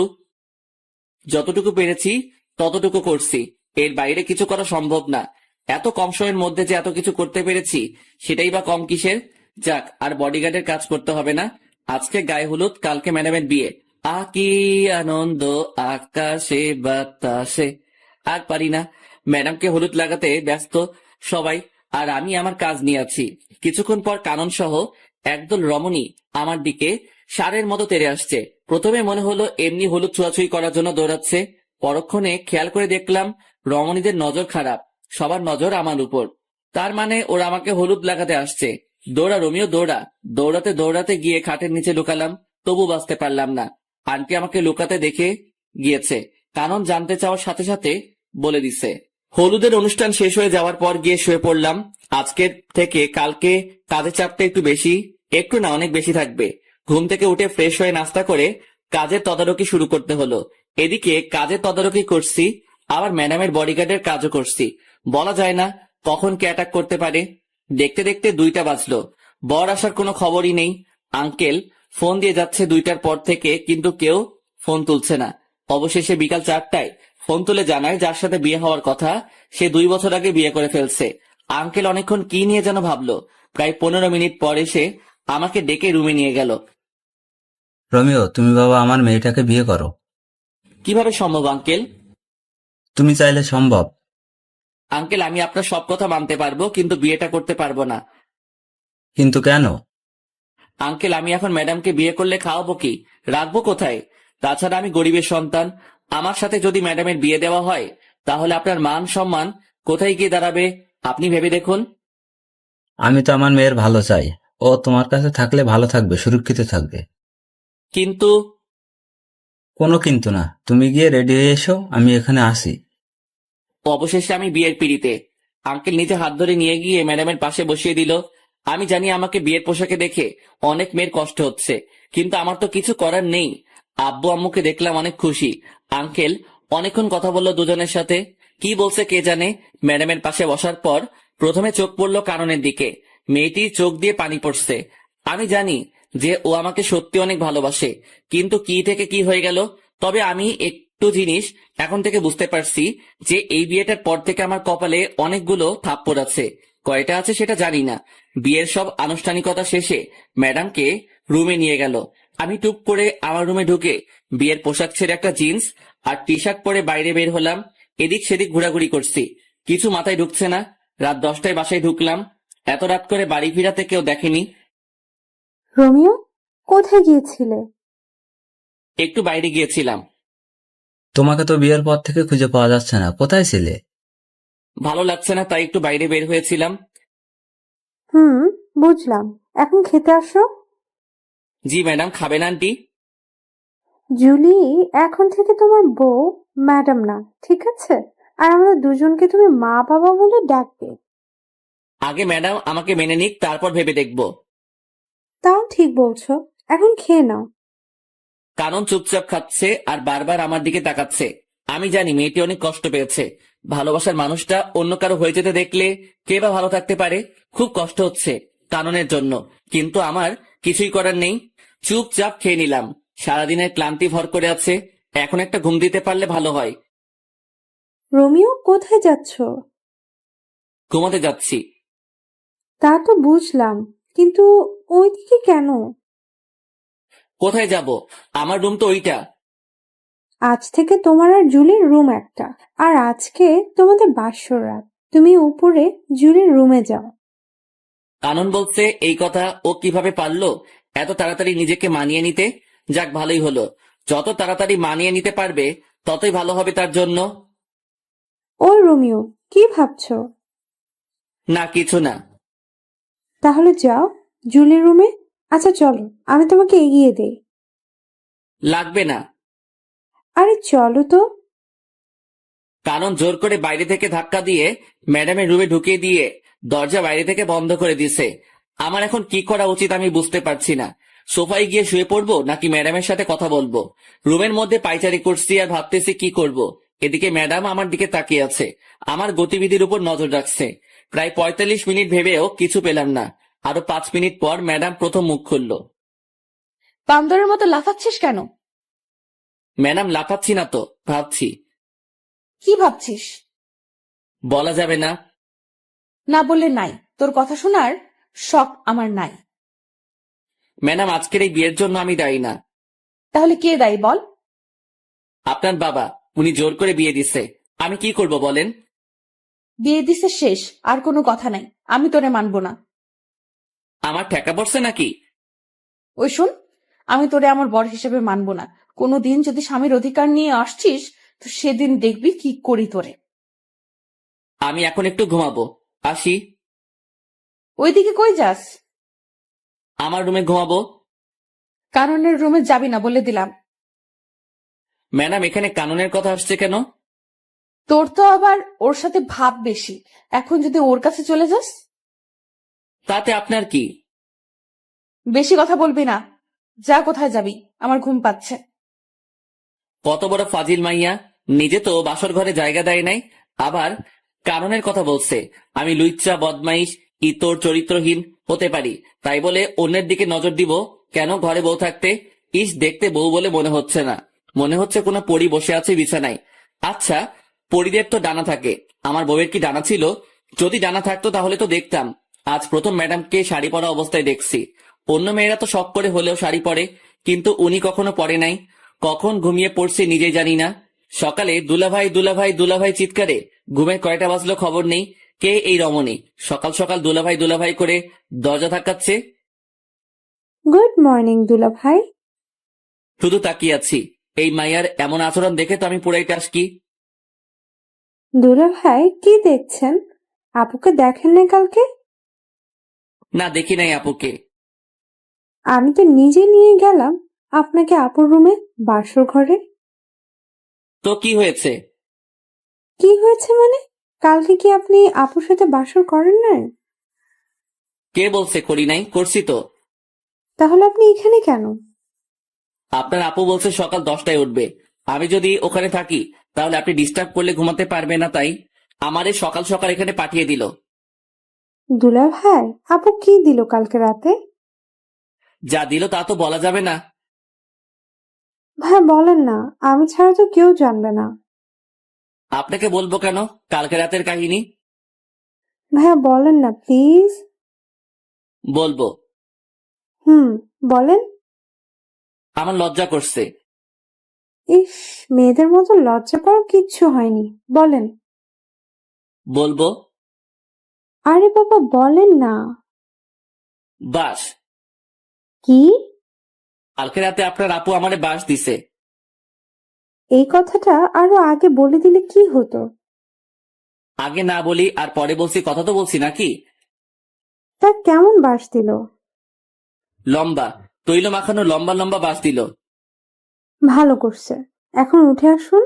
আর জিম করতে যেতে হবে না, বিয়ে তো হয়ে গেছে, কেউ পড়বে না। কি মেয়ে রে বাবা, জানি মেয়েটি ফাজিল, তবে এতটা যে ফাজিল সেটা জানতাম না। কথা বাড়িয়ে লাভ নেই, খেয়ে আসি। রোমিও বাবা, তোমাকে একটা কথা বলি, আমার মেয়েটিকে কেউ কোনোদিন কোনো কিছু জোর করে করাতে পারেনি। ওর যা ভালো লাগে ও তাই করে। আমি জানি না ও এই বিয়েটা মেনে নিয়েছে কিনা, তবে তুমি এতদিন যেভাবে ওর পাশে ছিলে সারা জীবন সেভাবে থাকবে। আঙ্কেল, আপনি চিন্তা করবেন না, আমি আছি তো। আমি বিকেলে ফ্লাইটে চলে যাচ্ছি, আর বিকেলে তোমরা ঢাকা দিকে রওনা হবে। কেন আঙ্কেল? আমার একটা বাড়ি আছে ওখানে, সেখানে তোমরা দুজনে থাকবে আজ থেকে। কিন্তু কোনো কিন্তু না, যেটা বলছি সেটা করবে। আচ্ছা ঠিক আছে। বিকেলে আঙ্কেলকে বিদায় দিয়ে আমরাও ঢাকার দিকে রওনা হলাম। কি ব্যাপার, ম্যাডাম এত শান্ত হয়ে আছে কেন? এমন শান্ত থাকতে তো ম্যাডামকে আগে কোনোদিন দেখিনি। তবে কি আমার উপর আজকে কোনো ঝড় আসতে চলেছে? গাড়িতে উঠে ড্রাইভারের পাশে সিটে গিয়ে বসে পড়লাম, আর ম্যাডাম পিছনে গিয়ে বসলো। আঙ্কেলকে বারবার বারণ করার পরও ড্রাইভার দিয়ে দিল সাথে। 9 ঘন্টা পর আমরা ঢাকার বাড়িতে পৌঁছালাম। রাত 12টায় গিয়ে বাসায় ঢুকলাম। বাড়িতে কেউ না থাকলে যা হয় আর কি, সব জায়গায় ময়লা জমে আছে, কেমন যেন একটা গন্ধ আছে। আমি চারপাশে তাকিয়ে তাকিয়ে দেখছি, আর ম্যাডাম আমার দিকে চোখ বড় বড় করে তাকিয়ে আছে। ওই তাকিয়ে তাকিয়ে কি দেখছিস? অনেক ক্লান্ত লাগছে, আমি ঘুমাবো। কে বারণ করছে আপনাকে ঘুমাতে? কে ঘুমিয়ে পড়েন। ঘুমিয়ে পড়বো মানে কি? আমি কি না খেয়ে ঘুমাবো নাকি? তো খেতে বারণ করছে কে? খাবার পাবো কোথায় আমি? তুই গিয়ে নিয়ে আয়। কোনটা করবেন সেটা বলেন। আগে খাবেন নাকি ঘুমাবেন? দুইটা করব। আগে কোনটা করবেন? খাবো। কি খাবেন? বিরিয়ানি খাবো। সাথে আর কিছু লাগবে? একটা প্রাণাত নিয়ে আসবি। টাকা দেন। এই, তোর লজ্জা করে না আমার কাছে টাকা চাইতে? লজ্জা করবে কেন? টাকা তো আমি রাখছি আপনার ব্যাগে। কি? আপনি ব্যাগ খুলে দেখেন। কখন রাখছিস? রাখছি বলা যাবে না। এখন টাকা দেন, না হলে পরে কিছুই পাবো না। এই নে। 200 টাকা দিয়ে কি পাবো ম্যাডাম? কি পাবি তুই বল? 2টা বিরিয়ানি প্যাকেট পাবো, আর একটা প্রাণাপ পাবো। ঠিক আছে, তো আর কি? আর কি মানে? সকালে নাস্তা যে করবেন, আটা ময়দা কিছু তো একটা লাগবে। বেশি কথা বলবি না। সকালেও বাইরে থেকে নিয়ে আসবি, এখন তাড়াতাড়ি যা। যাচ্ছি। এই দাঁড়া। আবার কি? আমি কি দাঁড়িয়ে থাকবো? বস থেকে বাধা দিল আপনাকে? আমি কি এই ময়লায় বসবো নাকি? পরিষ্কার করে দিয়ে তারপর যাবি। পারবো না। আপনি ঘুমাবেন, আপনি করেন। মাথা গরম করাবি না বলে দিলাম। মাথা গরম হলে তো ভালো। কেন? চায়ের জন্য পানি গরম করব। তোরে খাইছি, দাঁড়া। কে শুনে কার কথা? মায়ের খেতে না চাইলে দৌড়া রোমিও। খাবার নিয়ে বের হয়ে ল্যাম্পপোস্টের আলোয় চুপচাপ হাঁটছি আর ভাবছি, কি থেকে কি হয়ে গেল। ছিলাম বডিগার্ড, আর এখন বড় হয়ে গেলাম। তাও আবার যে সে বর না, বডিগার্ড থেকে বর। বডিগার্ড বড় হয়ে গেলাম। কি কপাল আমার! কয়জনের ভাগ্যে এমনটা হয়? ভাবতে ভাবতে বাসায় পৌঁছালাম। কলিং বাজানোর সাথে সাথে দরজা খুলে দিল ম্যাডাম। আই বান্দর, তুই এতক্ষণ কি করছিলি বাইরে? খাবার আনতে গেছি। এতক্ষণ লাগে? সময় লাগবে না নাকি? তাই বলে এতক্ষণ লেট করবি? আমি সেই কখন থেকে বসে আছি তোর জন্য। সূর্য কোন দিকে উঠলো? রাতের আকাশে তুই সূর্য দেখছিস কোথায়? সেটা পরের কথা। আগে বলেন, আমার জন্য অপেক্ষা করার কারণ কি? খিদে লাগছে, কখন খাবার নিয়ে আসবি তাই। ও, এই নিন আপনার বিরিয়ানি। বসবো কোথায়? ও আল্লাহ, আমার উঠাই নাও না কেন? কোথায় বসবো সেটাও নাকি আমি ঠিক করে দিব? ওই চুপ। সব জায়গায় তো ময়লা জমে আছে, কোথায় বসবো? তুই সোফাটা পরিষ্কার করে দে, আমি সোফায় ঘুমাবো। শখ কত, আমি ঘুমাবো ফ্লোরে, আপনি যে কোনো একটা রুম পরিষ্কার করে ঘুমাবেন। ওই, আমি তোর ম্যাডাম, আমি যা বলবো তুই তাই করবি। কোন উপন্যাসে লেখা আছে? তোর জন্য উপন্যাস খুঁজতে পারবো না, যেটা বলছি সেটা কর।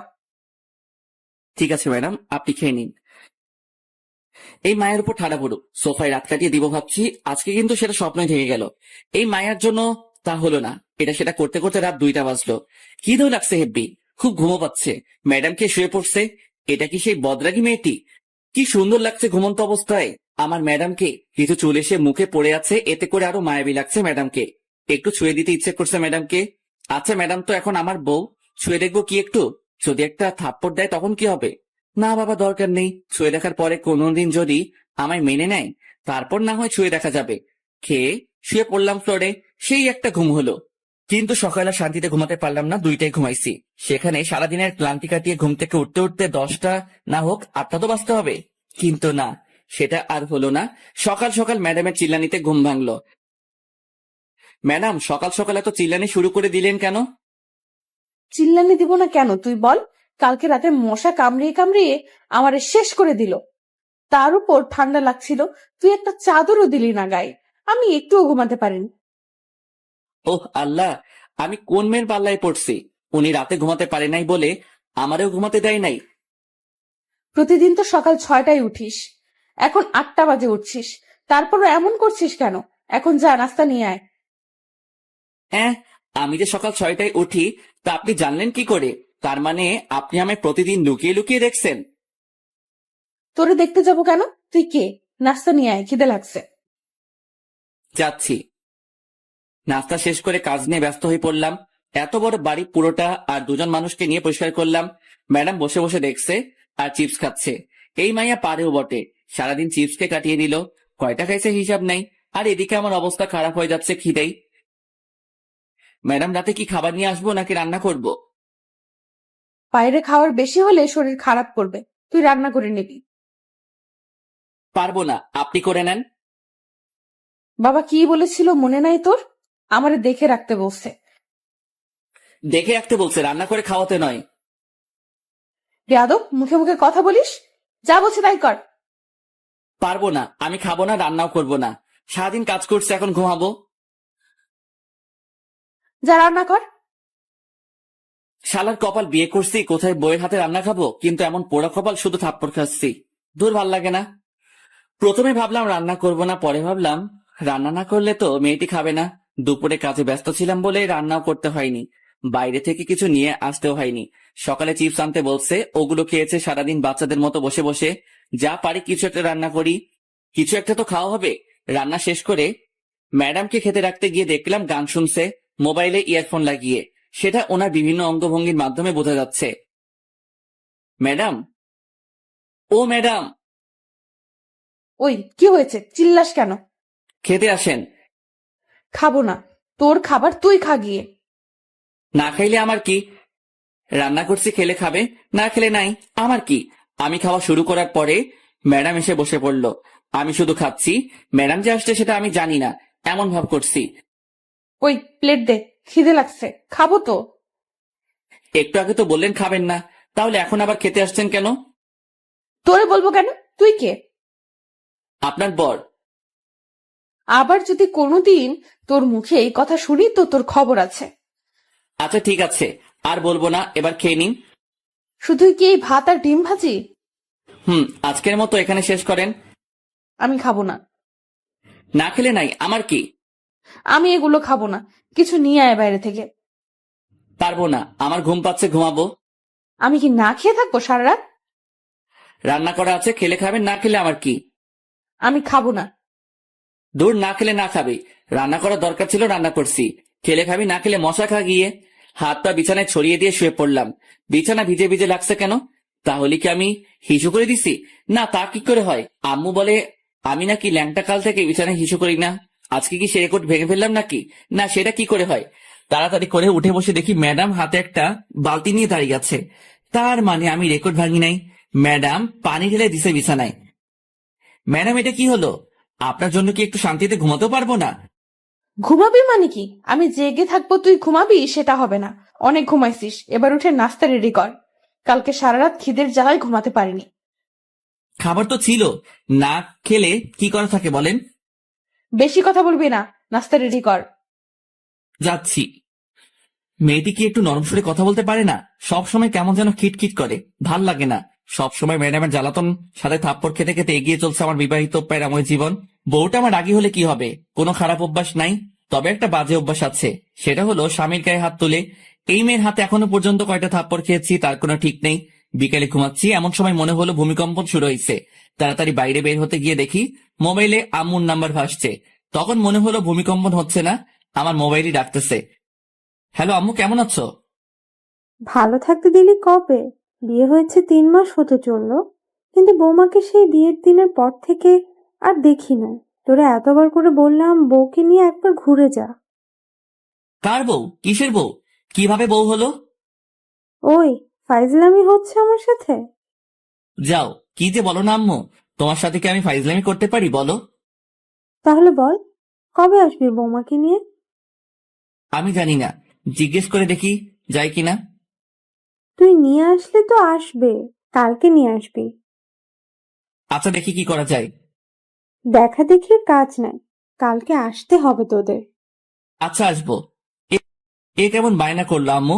মুরগিকে বলছে বাঘকে ডিনারের জন্য রাজি করাতে, বাঘে যদি আমারে চেপে ধরে তাহলে তো আমি শেষ। ম্যাডাম, অনেকদিন হলো কোথাও যাওয়া হয় না, চলেন কোথাও থেকে একটু ঘুরে আসি। মতলব কি সেটা বলতো? মতলব আবার কি হবে? আম্মু ফোন দিয়ে বলছে আপনাকে নিয়ে আমাদের বাড়িতে যেতে কালকে। আপনি কি যাবেন? না, আমি কোথাও যাব না, তুই যা। আচ্ছা ঠিক আছে, আমি যাব। আপনাকে যেতে হবে না। হুম।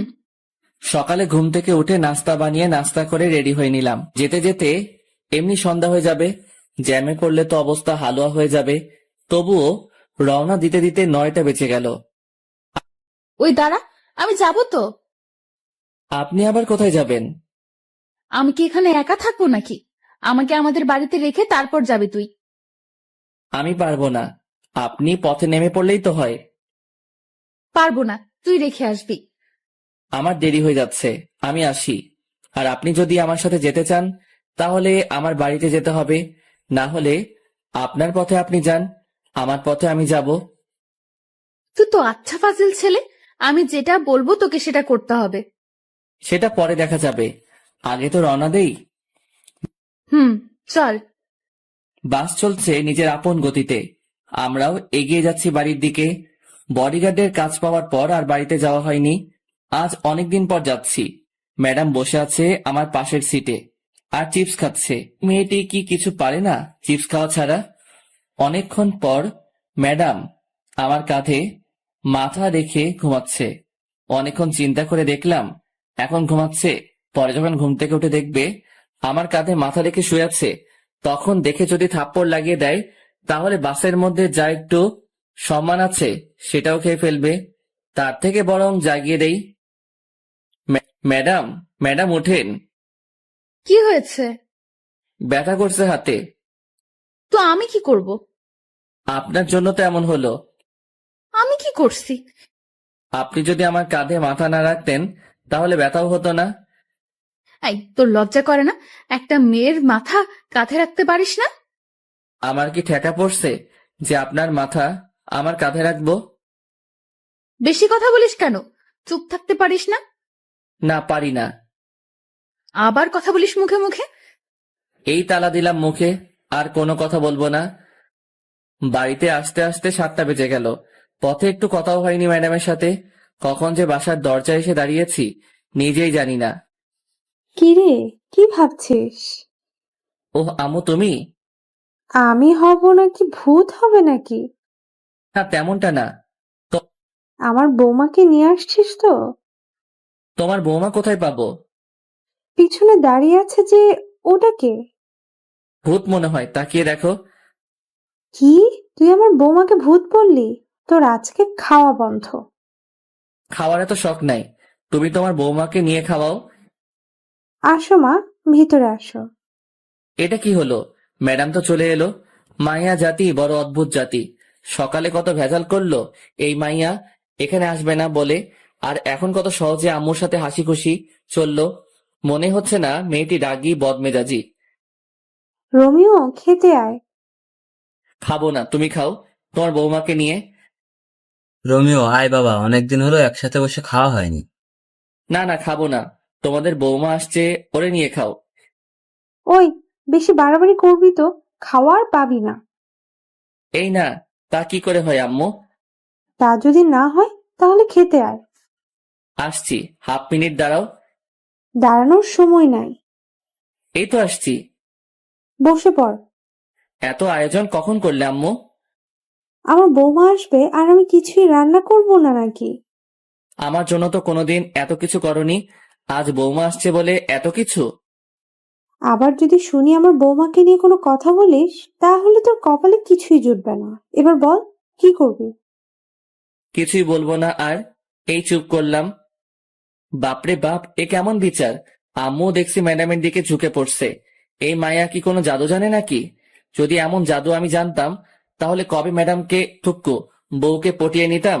খাওয়া শেষ করে বাইরে গিয়ে একটু ঘোরাঘুরি করে বাসায় এসে ফ্রেশ হয়ে আমার রুমে ঘুমাতে গেলাম। রুমে ঢুকে দেখি ম্যাডাম বসে আছে বিছানায়। অনেক ক্লান্ত লাগছে তাই কোনো কথা না বলে বালিশ নিয়ে নিচে শুয়ে পড়লাম। চোখ বন্ধ করার সাথে সাথে বুকের উপর ভারী ভারী লাগছে, সাথে গলা চেপে ধরছে মনে হলো কেউ। চোখ খুলে দেখি ম্যাডাম। আরে আরে, কি করছেন? ছাড়ুন বলছি। ছাড়বো না। কি বলা হচ্ছে শুনি? কি বলছি? মনে করে দেখ কি বলছিস। মনে পড়ছে না, মরে যাব তো। ছাড়ুন বলছি, ছাড়ুন। ছাড়বো না। কি বলছিস শুন? তোমার বৌমা আসছে, তোমার বৌমাকে নিয়ে খাওয়াও। এই, আমি তোরে বলছি না আমার বাড়িতে রেখে আসতে? আমিও বলছিলাম পারবো না। ছাড়ুন না ম্যাডাম, মরে যাব তো। ছাড়বো না। মরে যা। মরে গেলে তো আমি বাঁচি। আমি তো মরবো না। তাহলে আমি তোরে নিজের হাতে খুন করব। পারলে করেন, কে বারণ করছে? মারবো মারবো, সুযোগটা আগে আসুক তারপর। 2 দিন বাড়িতে কাটানোর পর আবার ঢাকায় ফিরে এলাম। তারপর থেকে আগের মতোই চলছে, সব সময় প্যারা দিয়ে চলছে। ম্যাডাম, থুক্কু, বউ। পরদিন বিকালে। এই রোমিও, কেমন আছো? ভালো, তুমি? ভালো থাকতে তুমি কোথায় দিচ্ছ? আমি কি করছি? তোমায় যে ভালোবেসে ফেলেছি। ম্যাডাম জানে এটা? পাগল নাকি? তোমার ম্যাডাম জানতে পারলে তো আমাকে মেরে ফেলবে। ওই দিন যা করলো তোমার কথা জিজ্ঞেস করাতে। তাহলে এখন আবার কথা বলছো কেন? তুমিও মরবা, সাথে আমারও মারবা? আচ্ছা, তোমার বউ তো তোমাকে ভালোবাসে না, তাহলে ওকে ডিভোর্স দিয়ে দাও। যাও যাও, তুমি গিয়ে ম্যাডামকে বলে আসো আমাকে যেন ডিভোর্স দিয়ে দেয়। আচ্ছা, বলবো। তবে ডিভোর্স দিয়ে দিলে আমাকে গলায় ঝুলিয়ে নিতে হবে। যদি ডিভোর্স করাতে পারো তবে। ওকে, আমি রাজি। তবে ম্যাডাম যদি আমারে কিছু বলে তাহলে আমি সব বলে দিব। তোমাকে বলতে হবে না, আমি বিকালে তোমাদের বাসায় এসে জানাবো। যদি মার খেতে না চাও তাহলে বাসায় থাকো, আর যদি মায়ের খাবার শখ থাকে তাহলে বিকেলে এসো। হুম, আসবো আসবো। কি মেয়েরে বাবা, মরার ভয় নেই নাকি? ও আসবে আমার আর ম্যাডামের ডিভোর্স করাতে? আমার তো লুঙ্গি ড্যান্স দিতে ইচ্ছে করছে। বিকেল এসো, চা নাস্তার বদলে মাইর খেয়ে যেও। ইদানিং ম্যাডাম আমাকে যেভাবে প্রতিদিন পিটায় কোনো কারণ ছাড়া, আর উনি আসবে ডিভোর্স নিয়ে কথা বলতে। ওহ, ওই মায়ের তো পরিচয় দেওয়া হয়নি।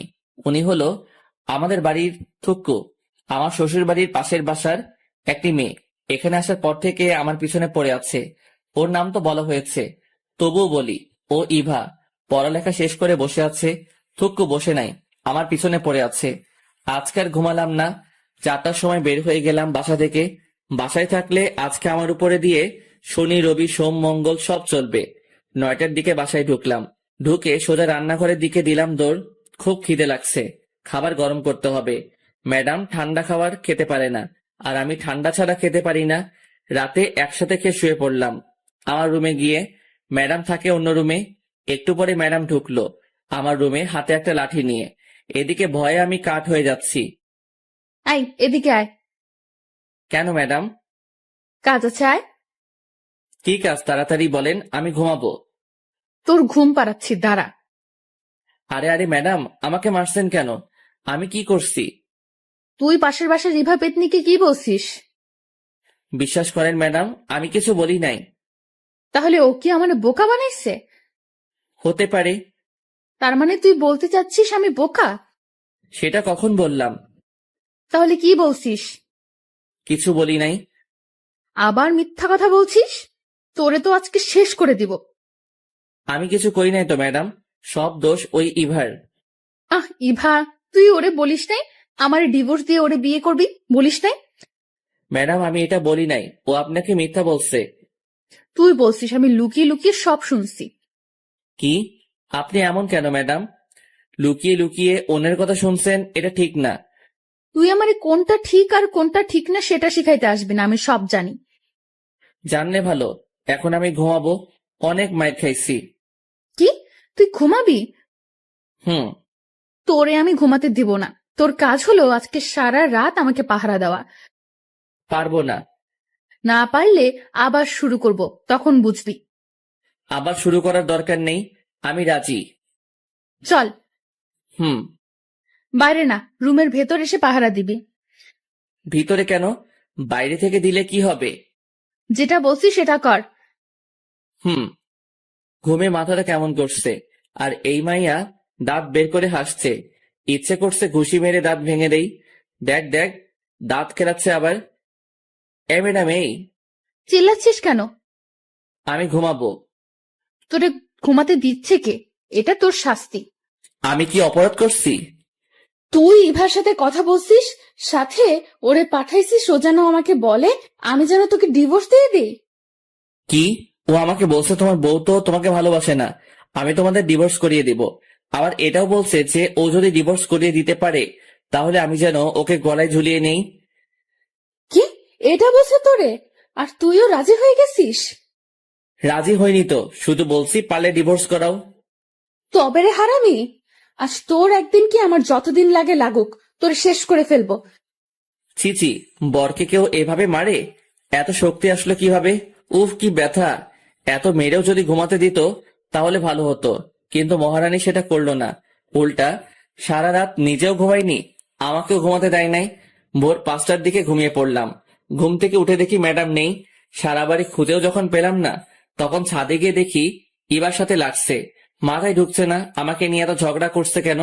আমাকে ম্যাডাম নিজে তো স্বামী মানতে চায় না, তাহলে কি দরকার ইবার সাথে ঝগড়া করার আমাকে নিয়ে? রোমিও, তুমি কি বলছো? এই পেতনিটা কে? কি? আমি পেতনি? তোর 14 গোষ্ঠী পেতনি। তোরে যদি আর একদিন দেখি আমার বরের দিকে নজর দিতে, তাহলে তোর চোখ তুলে ফেলবো।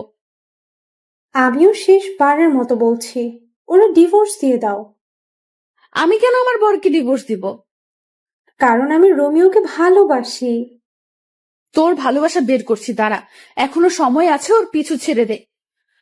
এবার কি হচ্ছে এসব? তুমি কেন আমাদের ডিভোর্স করতে চাচ্ছ? আমি কি কোনোদিন বলছি তোমাকে ভালোবাসি? শুধু শুধু কেন অশান্তি করছো? ডিভোর্স দেওয়া না দেওয়া সেটা আমাদের দুজনের ব্যাপার। আশা করি আমাদের মাঝে তুমি ঢুকতে আসবে না আর। তুই এখানে কেন এসেছিস? চল ভেতরে চল, তোর ব্যবস্থা করছি। টেনে ভিতরে নিয়ে গেল। রুমে ঢুকিয়ে দরজা বন্ধ করে দিল বাইরে থেকে। খিদের জ্বালায় বাঁচি না। ম্যাডাম, ছেড়ে দিন না আমাকে, নাস্তা রেডি করব, খিদে লাগছে। ছাড়াছাড়ির কোনো কথা নাই, তুই আজ থেকে এই রুমে বন্ধ থাকবি। নাস্তা বানাবে কে? আমি বানাবো। রান্না করবে কে? আমি করব। ঝাড়ু দিবে কে? আমি দিব। কাপড় কাচবে কে? আমি। ইস, ঢং দেখে বাঁচি না। পারেন তো শুধু শার্ট প্যান্ট পরতে, আর আমারে ধোলাই করতে। কি? কি বললি তুই? তোর খাওয়া বন্ধ আজ থেকে। ইয়াক থু! আপনি রান্না করতে পারেন নাকি যে আপনার রান্না খাবো? তোরে আমি মেরে ফেলবো। না মেরে ইভাকে দিয়ে দিন। আবার সেই ভাত? তোর মুখে কি আর কোনো নাম নেই? আছে তো। কে সে? আনন। তবে রে, তোর খাওয়া বন্ধ বলছি, বন্ধ। খাবো না। এসব কি হচ্ছে? কিছুই তো মাথা 16 জিবি মেমোরিতে ঢুকতেছে না। ম্যাডাম কি আমার উপর দুর্বল হয়ে পড়ছে? এটা কি করে সম্ভব? আমি কোথায় আর ম্যাডাম কোথায়? ম্যাডাম কি আমাকে ভালোবেসে ফেলেছে নাকি? যদি ভালো না বাসে তাহলে ইবার সাথে ঝগড়া কেন করছে আমাকে নিয়ে? তবে কি ম্যাডাম আমাকে ভালোবাসে? ম্যাডামের কোনো সারা শব্দ নেই। ম্যাডাম কি করছে দেখা দরকার, কিন্তু কিভাবে দেখবো? ম্যাডাম তো বাইরে থেকে দরজা বন্ধ করে দিছে। কি করা যায়? পাইছি, জানালা দিয়ে বের হব, কিন্তু কিভাবে? অবশেষে অনেক কষ্টের পর জানালা দিয়ে বের হয়ে ছাদে পৌঁছালাম। এবার দেখার পালা ম্যাডাম কি করে। চুপি চুপি এসে সোফার পিছনে লুকিয়ে পড়লাম। ম্যাডামকে কোথাও দেখছি না। একটু পরে দরজা খুলে বাসায় ঢুকলো, হাতে কয়েকটা প্যাকেট নিয়ে। তারপর গিয়ে ফ্রেশ হয়ে এসে প্লেট নিয়ে আমাকে যেই রুমে বন্ধ করে রাখছে সেই রুমে দরজায় গিয়ে বসে খাবার বের করছে। এইদিকে আমার অবস্থা খারাপ হয়ে যাচ্ছে খিদায়। চোখের সামনে গরম গরম বিরিয়ানি দেখে খিদের পরিমাণ আরো 3 গুণ বেড়ে গেল।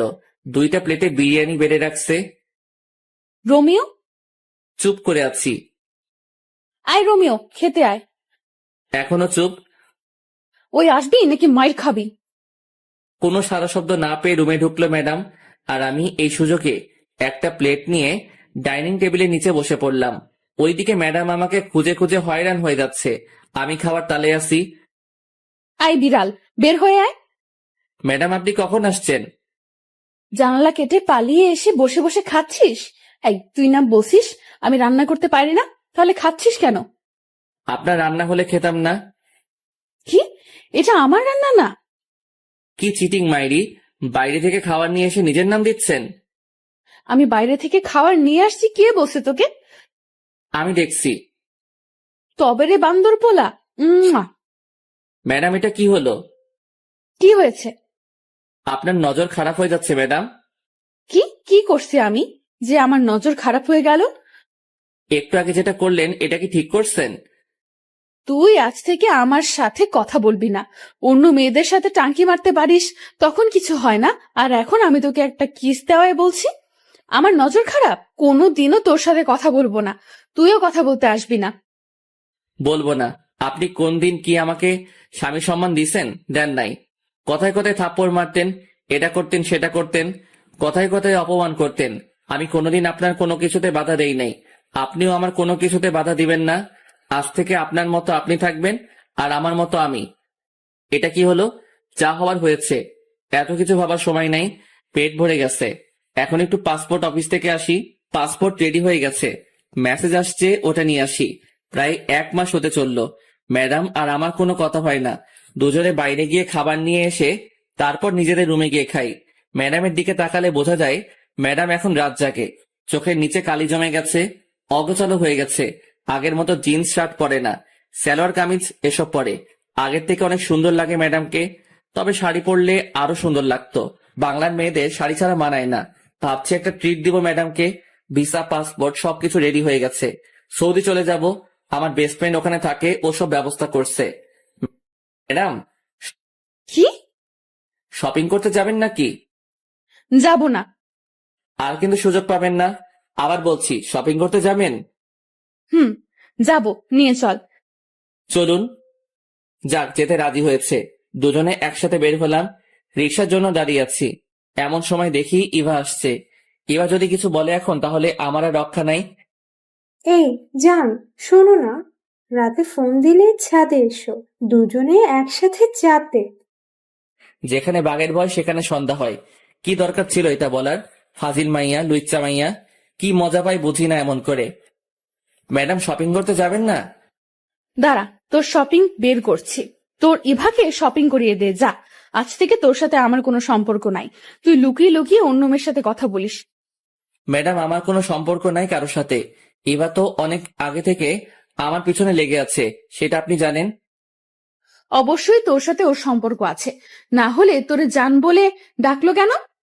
আমাকে ফাঁসানোর জন্য এটা বলছে। আমি এত কিছু শুনতে চাই না। তোর সাথে সম্পর্ক আছে ওর, না হলে তোরে জান ডাকলো কেন? তুই কোনো কথা বলবি না। হন হন করে বাসায় চলে গেল। ট্রিট আর দেওয়া হলো না। এই ইভার জন্য এত কিছু হলো। কি দরকার আমাকে জান বলে ডাকার? বিয়ের এতদিন পর বউকে থুক্কু ম্যাডামকে শপিং করে দিতে চাইছিলাম, সেটা হলো না এই ইভাটার জন্য। বাড়িতে গিয়ে দেখি ম্যাডাম দরজা বন্ধ করে বসে আছে। ভিতর থেকে ফুপানো শব্দ আসছে। শুধু শুধু ইভার জন্য আজকে ম্যাডাম কাঁদছে। শালার মাইয়া, তোর জন্য আমার লক্ষ্মী বউটা কাঁদছে। ইচ্ছে করছে ইভা মায়াটারে মেরে নাক ভেঙে দেই। ম্যাডাম, খেতে আসুন। খাবো না, তুই খা তোর ইভাকে নিয়ে। ম্যাডাম, বিশ্বাস করেন, ওই মাইয়া এটা আপনাকে রাগানোর জন্য বলছে। আমি শিওর। তোরে আমি বিশ্বাস করি না। আমি যে ভালো না সেটা আমি জানি। এবার খেতে আসুন। খাবো না বলছি, খাবো না। আবার যদি খেতে ডাকিস তাহলে তোর খবর আছে। আচ্ছা ঠিক আছে, ডাকবো না। তবে আন্টি ফোন নিয়ে যেতে বলছে, যাবেন নাকি? সেটা দেখা যাবে, তুই কোনো কথা বলবি না। আমার এত ঠেকা পড়ে নাই আপনার সাথে কথা বলতে। আমার সাথে কথা বলা লাগবে কেন? তোর তো অনেকে আছে কথা বলার জন্য। লুচ্চা পোলা, দূর হও আমার সামনে থেকে। আমি কি আপনার সামনে নাকি যে দূর হব? চুপ কর লুচ্চা পোলা, ঘরে বউ রেখে অন্য মেয়ের পেছনে পড়ে থাকিস। তোর সাথে কোনো কথা নেই। আমার এত শখ নেই আপনার সাথে কথা বলার। কে ঝগড়া করবে এই পাগলিটার সাথে? কখন বাঘিনীর মতো তেড়ে আসবে তার কোনো ঠিক নাই। চিড়িয়াখানায় আছে থুকু, রুমে আছে, ওখানে ঠিক আছে।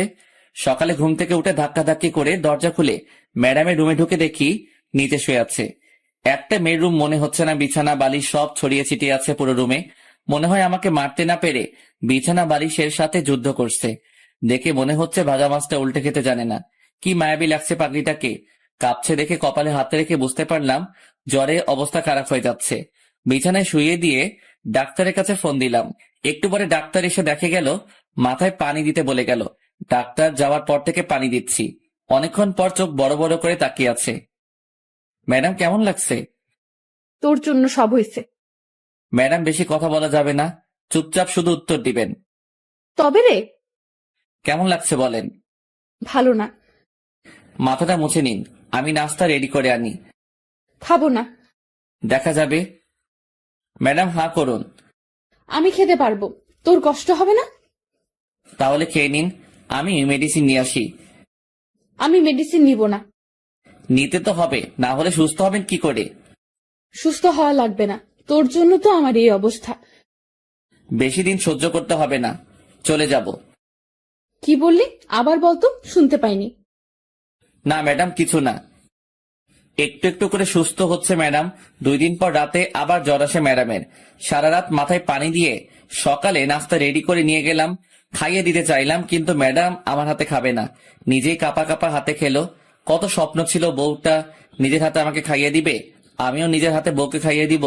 রাতে বউ আমার বুকে মাথা রেখে ঘুমাবে, গভীর রাতে দুজনে একসাথে চন্দ্র বিলাস করব, এক মগে কফি খাবো, নদীর পাড়ে দাঁড়িয়ে দুজনে একসাথে গোধূলি বিকেল দেখব।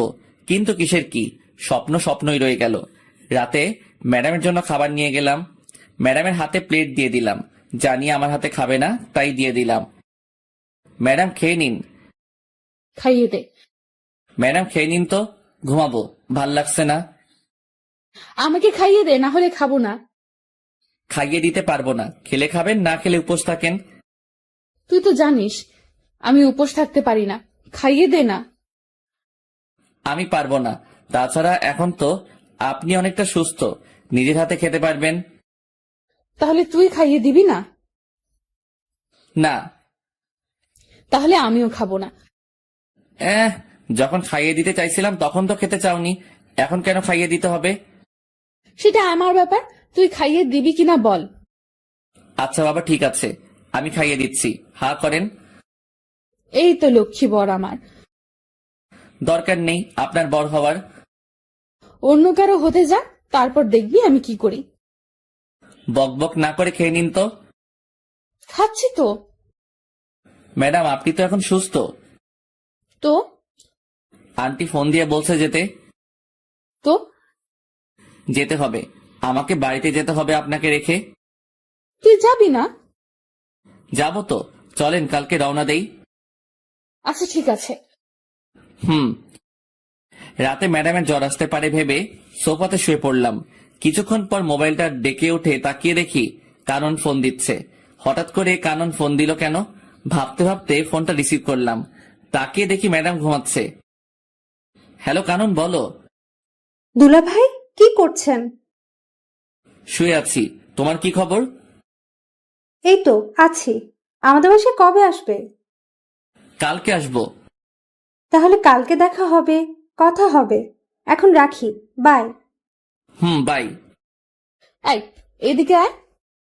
কি হলো ম্যাডাম, মাথায় পানি দিতে হবে? না এদিকে আয়। বলেন। কার সাথে লুতুপুতু করছিস? ছি ছি, কি বলেন এসব ম্যাডাম, আমি তো কারোর সাথে কিছু বলি নাই বা করিও নাই। আর মিথ্যা বলতে হবে না, আমি সব নিজের কানে শুনেছি। কি শুনছেন? হ্যাঁ, কানন ফোন দিয়ে জানতে চাইলো আমরা কবে যাব। চুপ, তোর কোনো কথা আমি বিশ্বাস করি না।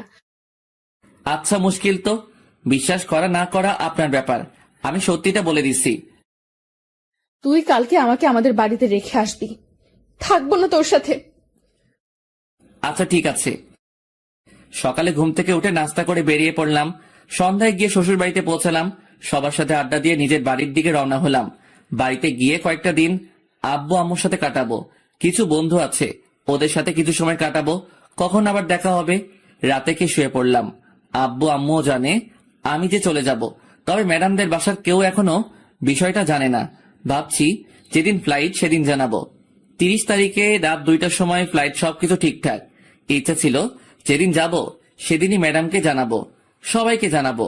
কিন্তু এত খুশি লাগছে যে কি বলবো, তাই ফোন দিলাম। আসসালামু আলাইকুম আন্টি। ওয়ালাইকুম আসসালাম। কেমন আছো বাবা? জি আন্টি, ভালো। আপনি কেমন আছেন? আমিও ভালো। তবে তুমি কিন্তু খুব খারাপ একটা কাজ করছো। ওদিন না থেকে চলে গেলে কেন? আন্টি, বাড়িতে একটু কাজ ছিল। আন্টি, যে কথা বলার জন্য ফোন দিছি তা হলো 30 তারিখে রাত 2টার সময় আমার ফ্লাইট। কি বলছো এসব? আজকে আমাকে জানাচ্ছ সবকিছু ঠিক করে? আগে জানাইনি তো কি হয়েছে, এখন তো জানতে পারছেন। ম্যাডাম জানে না, ওনাকে জানিয়ে দিয়েন। তার মানে আমরা কেউ জানি না? না আন্টি, কাউকে বলা হয়নি। যা, এটা কি হলো? লাইন কেটে দিল কেন? জানানোর প্রয়োজন ছিল, জানিয়ে দিয়েছি। আজ সেই কাঙ্ক্ষিত দিন। আজকে আমি উড়াল দিব আমার স্বপ্নের দেশ সৌদি। সবাইকে বিদায় জানিয়ে গাড়িতে উঠে বসলাম। সাথে 2 হৃদয় অ্যান্ড অভি। রাত 11:30টায় সবকিছু শেষে বিমানের দিকে পা বাড়ালাম। ঠিক সেই সময় কেউ একজন পিছন থেকে আমার হাত টেনে ধরলো। তাকিয়ে দেখি আঙ্কেল। আঙ্কেল, আপনি এখানে কেন? আমি এখানে কেন সেটা তুমি পরে জানতে পারবে, এখন আমার সাথে এসো। আঙ্কেল, আমি কোথাও যেতে পারবো না, একটু পরে আমার ফ্লাইট। কোথাও যাওয়া হবে না তোমার। কি ভেবেছো তুমি আমাদের কিছু না জানিয়ে চলে যাবে? আমি তো আন্টিকে জানিয়েছি। সেটা জানাইছো জানি, তুমি কেন সৌদি যেতে চাও সেটা বলো। আঙ্কেল, দেশে থাকতে ভালো লাগছে না। তাছাড়া আমার কোনো পড়ালেখাও নাই যে আমি কোনো চাকরি করব, তাই বিদেশে পাড়ি জমাচ্ছি। সেখানে আমার বন্ধুর সাথে একসাথে থাকবো। আমি তোমাকে কাজ দিব, এখন চলো। কিন্তু কোনো কিন্তু না। তোমার আন্টি জানালো তোমার ফ্লাইট রাত 2টায়। আমিও 10টার সময় দেশে এসেছি, তারপর তোমার জন্য বসে আছি এখানে। আমি তো কোন এয়ারপোর্ট দিয়ে যাব সেটা বলিনি। চট্টগ্রাম আর ঢাকা, এই 2টার একটা দিয়ে তুমি যাবে আমি জানতাম, তাই চট্টগ্রাম এয়ারপোর্টে তোমার ছবি পাঠিয়ে দিয়েছি। ওখান দিয়ে তুমি যেতে পারবে না, তোমাকে আটকাবে, আর এখানে আমি বসে আছি। তাহলে কি আমার যাওয়া হবে না? না, হবে না। এখন তুমি আমার সাথে বাসায় যাবে। কিন্তু কোনো কথা শুনতে চাই না। অবশেষে আমি আমার শ্বশুরের বাসায় ম্যাডামের রুমের সামনে দাঁড়িয়ে। এখানে আসার পর থেকে শুনছি ম্যাডাম রুম থেকে বের হচ্ছে না, খাচ্ছে না, শুধু কেঁদে যাচ্ছে আর বলছে রোমিওকে এনে দাও। কয়েকবার ডাকার পরও ম্যাডাম দরজা খুলছে না। তারপর আর কি, আমার দানবের মতো দেহটা দিয়ে ধাক্কা দিয়ে দরজা খুলে দেখি ম্যাডাম ফ্লোরে বসে আছে, চোখ দুটো লাল হয়ে আছে। ম্যাডাম আসবো তাকিয়ে আছে, কোনো কথা বলছে না। ম্যাডাম কথা বলবেন নাকি চলে যাব? আরে ম্যাডাম, কাঁদছেন কেন? আমি তো কোথাও যাইনি। কি করে ভাবলি আমি তোকে যেতে দেব? আমার কথা একবারও মনে পড়েনি? বল, আমাকে একা রেখে কেন চলে গেলি? কোথায় গেলাম? যেতে তো চাইছিলি, বল কেন এমন করলি? তোরে ছাড়া আমি থাকতাম কি করে বল? সেটা আমি কি করে বলবো? কি করে বলবি মানে? আমার বুকের বাপাসের জায়গা করে নিয়ে এখন বলছিস তুই কি করে বলবি? তুই জানিস না আমি তোরে ভালোবাসি? ম্যাডাম, আপনার কিন্তু নজর খারাপ। হ্যাঁ, নজর খারাপ হয়েছে আমার। এমন একটা ছেলে চোখের সামনে থাকলে যে কোনো মেয়ের নজর খারাপ হবে। তাহলে ইভার দোষ কি? তুই আবার ওই পেতনির নাম নিয়েছিস? তোরে আজকে কি আর করবেন? দেখ কি করি। মুয়া। ম্যাডাম, সত্যি বলছি, আপনার নজর পুরো খারাপ হয়ে গেছে। আমি তোর ম্যাডাম না, তোর বউ, ঠিক আছে? তাছাড়া নজর তো অন্য কারোর জন্য খারাপ হয়নি, আমার বরের জন্য খারাপ হয়েছে। তবে আমি কিন্তু একটা জিনিস খুব মিস করব। কি? থাপ্পড়। তোরে তো প্রতিদিন থাপ্পড় দিব। আমি রান্না করতে পারবো না আজ থেকে। আমি সব করব, তুই শুধু আমাকে ভালোবাসবি, আর কোনো মেয়ের দিকে তাকাতে পারবি না। ঠিক আছে মহারানী, আমি রাজি। আমাকে আজ থেকে তুমি করে বলবে। ভুলেও যেন ম্যাডাম ডাক না শুনি। আচ্ছা ঠিক আছে। দুলা ভাই, আপনাদের রোমান্স শেষ হলে এবার খেতে আসুন। খেয়ে শুয়ে পড়লাম আমি। আগে যে রুমে থাকতাম সেই রুমে। একটু পরে ম্যাডাম থুকু বউ আসলো। কি ভাবছো? ভাবছি বিয়ে করছি, বউ পাইছি, ভালোবাসাও পাইছি, কিন্তু কিন্তু আবার কি? বাসরাত তো পাইলাম না। তবে রে বান্দর বলা। এই বলে ম্যাডাম থুকু বউ আমাকে জড়িয়ে ধরলো। Light off. আর কিছু জানতে হবে না, আপনাদের বাসরাতে দেখতে পাবেন যা হবে। আচ্ছা মুশকিল তো, আপনাদের বলছি না লাইট অফ। এখনো এখানে কি? অনেক তো দেখলেন, যান এবার।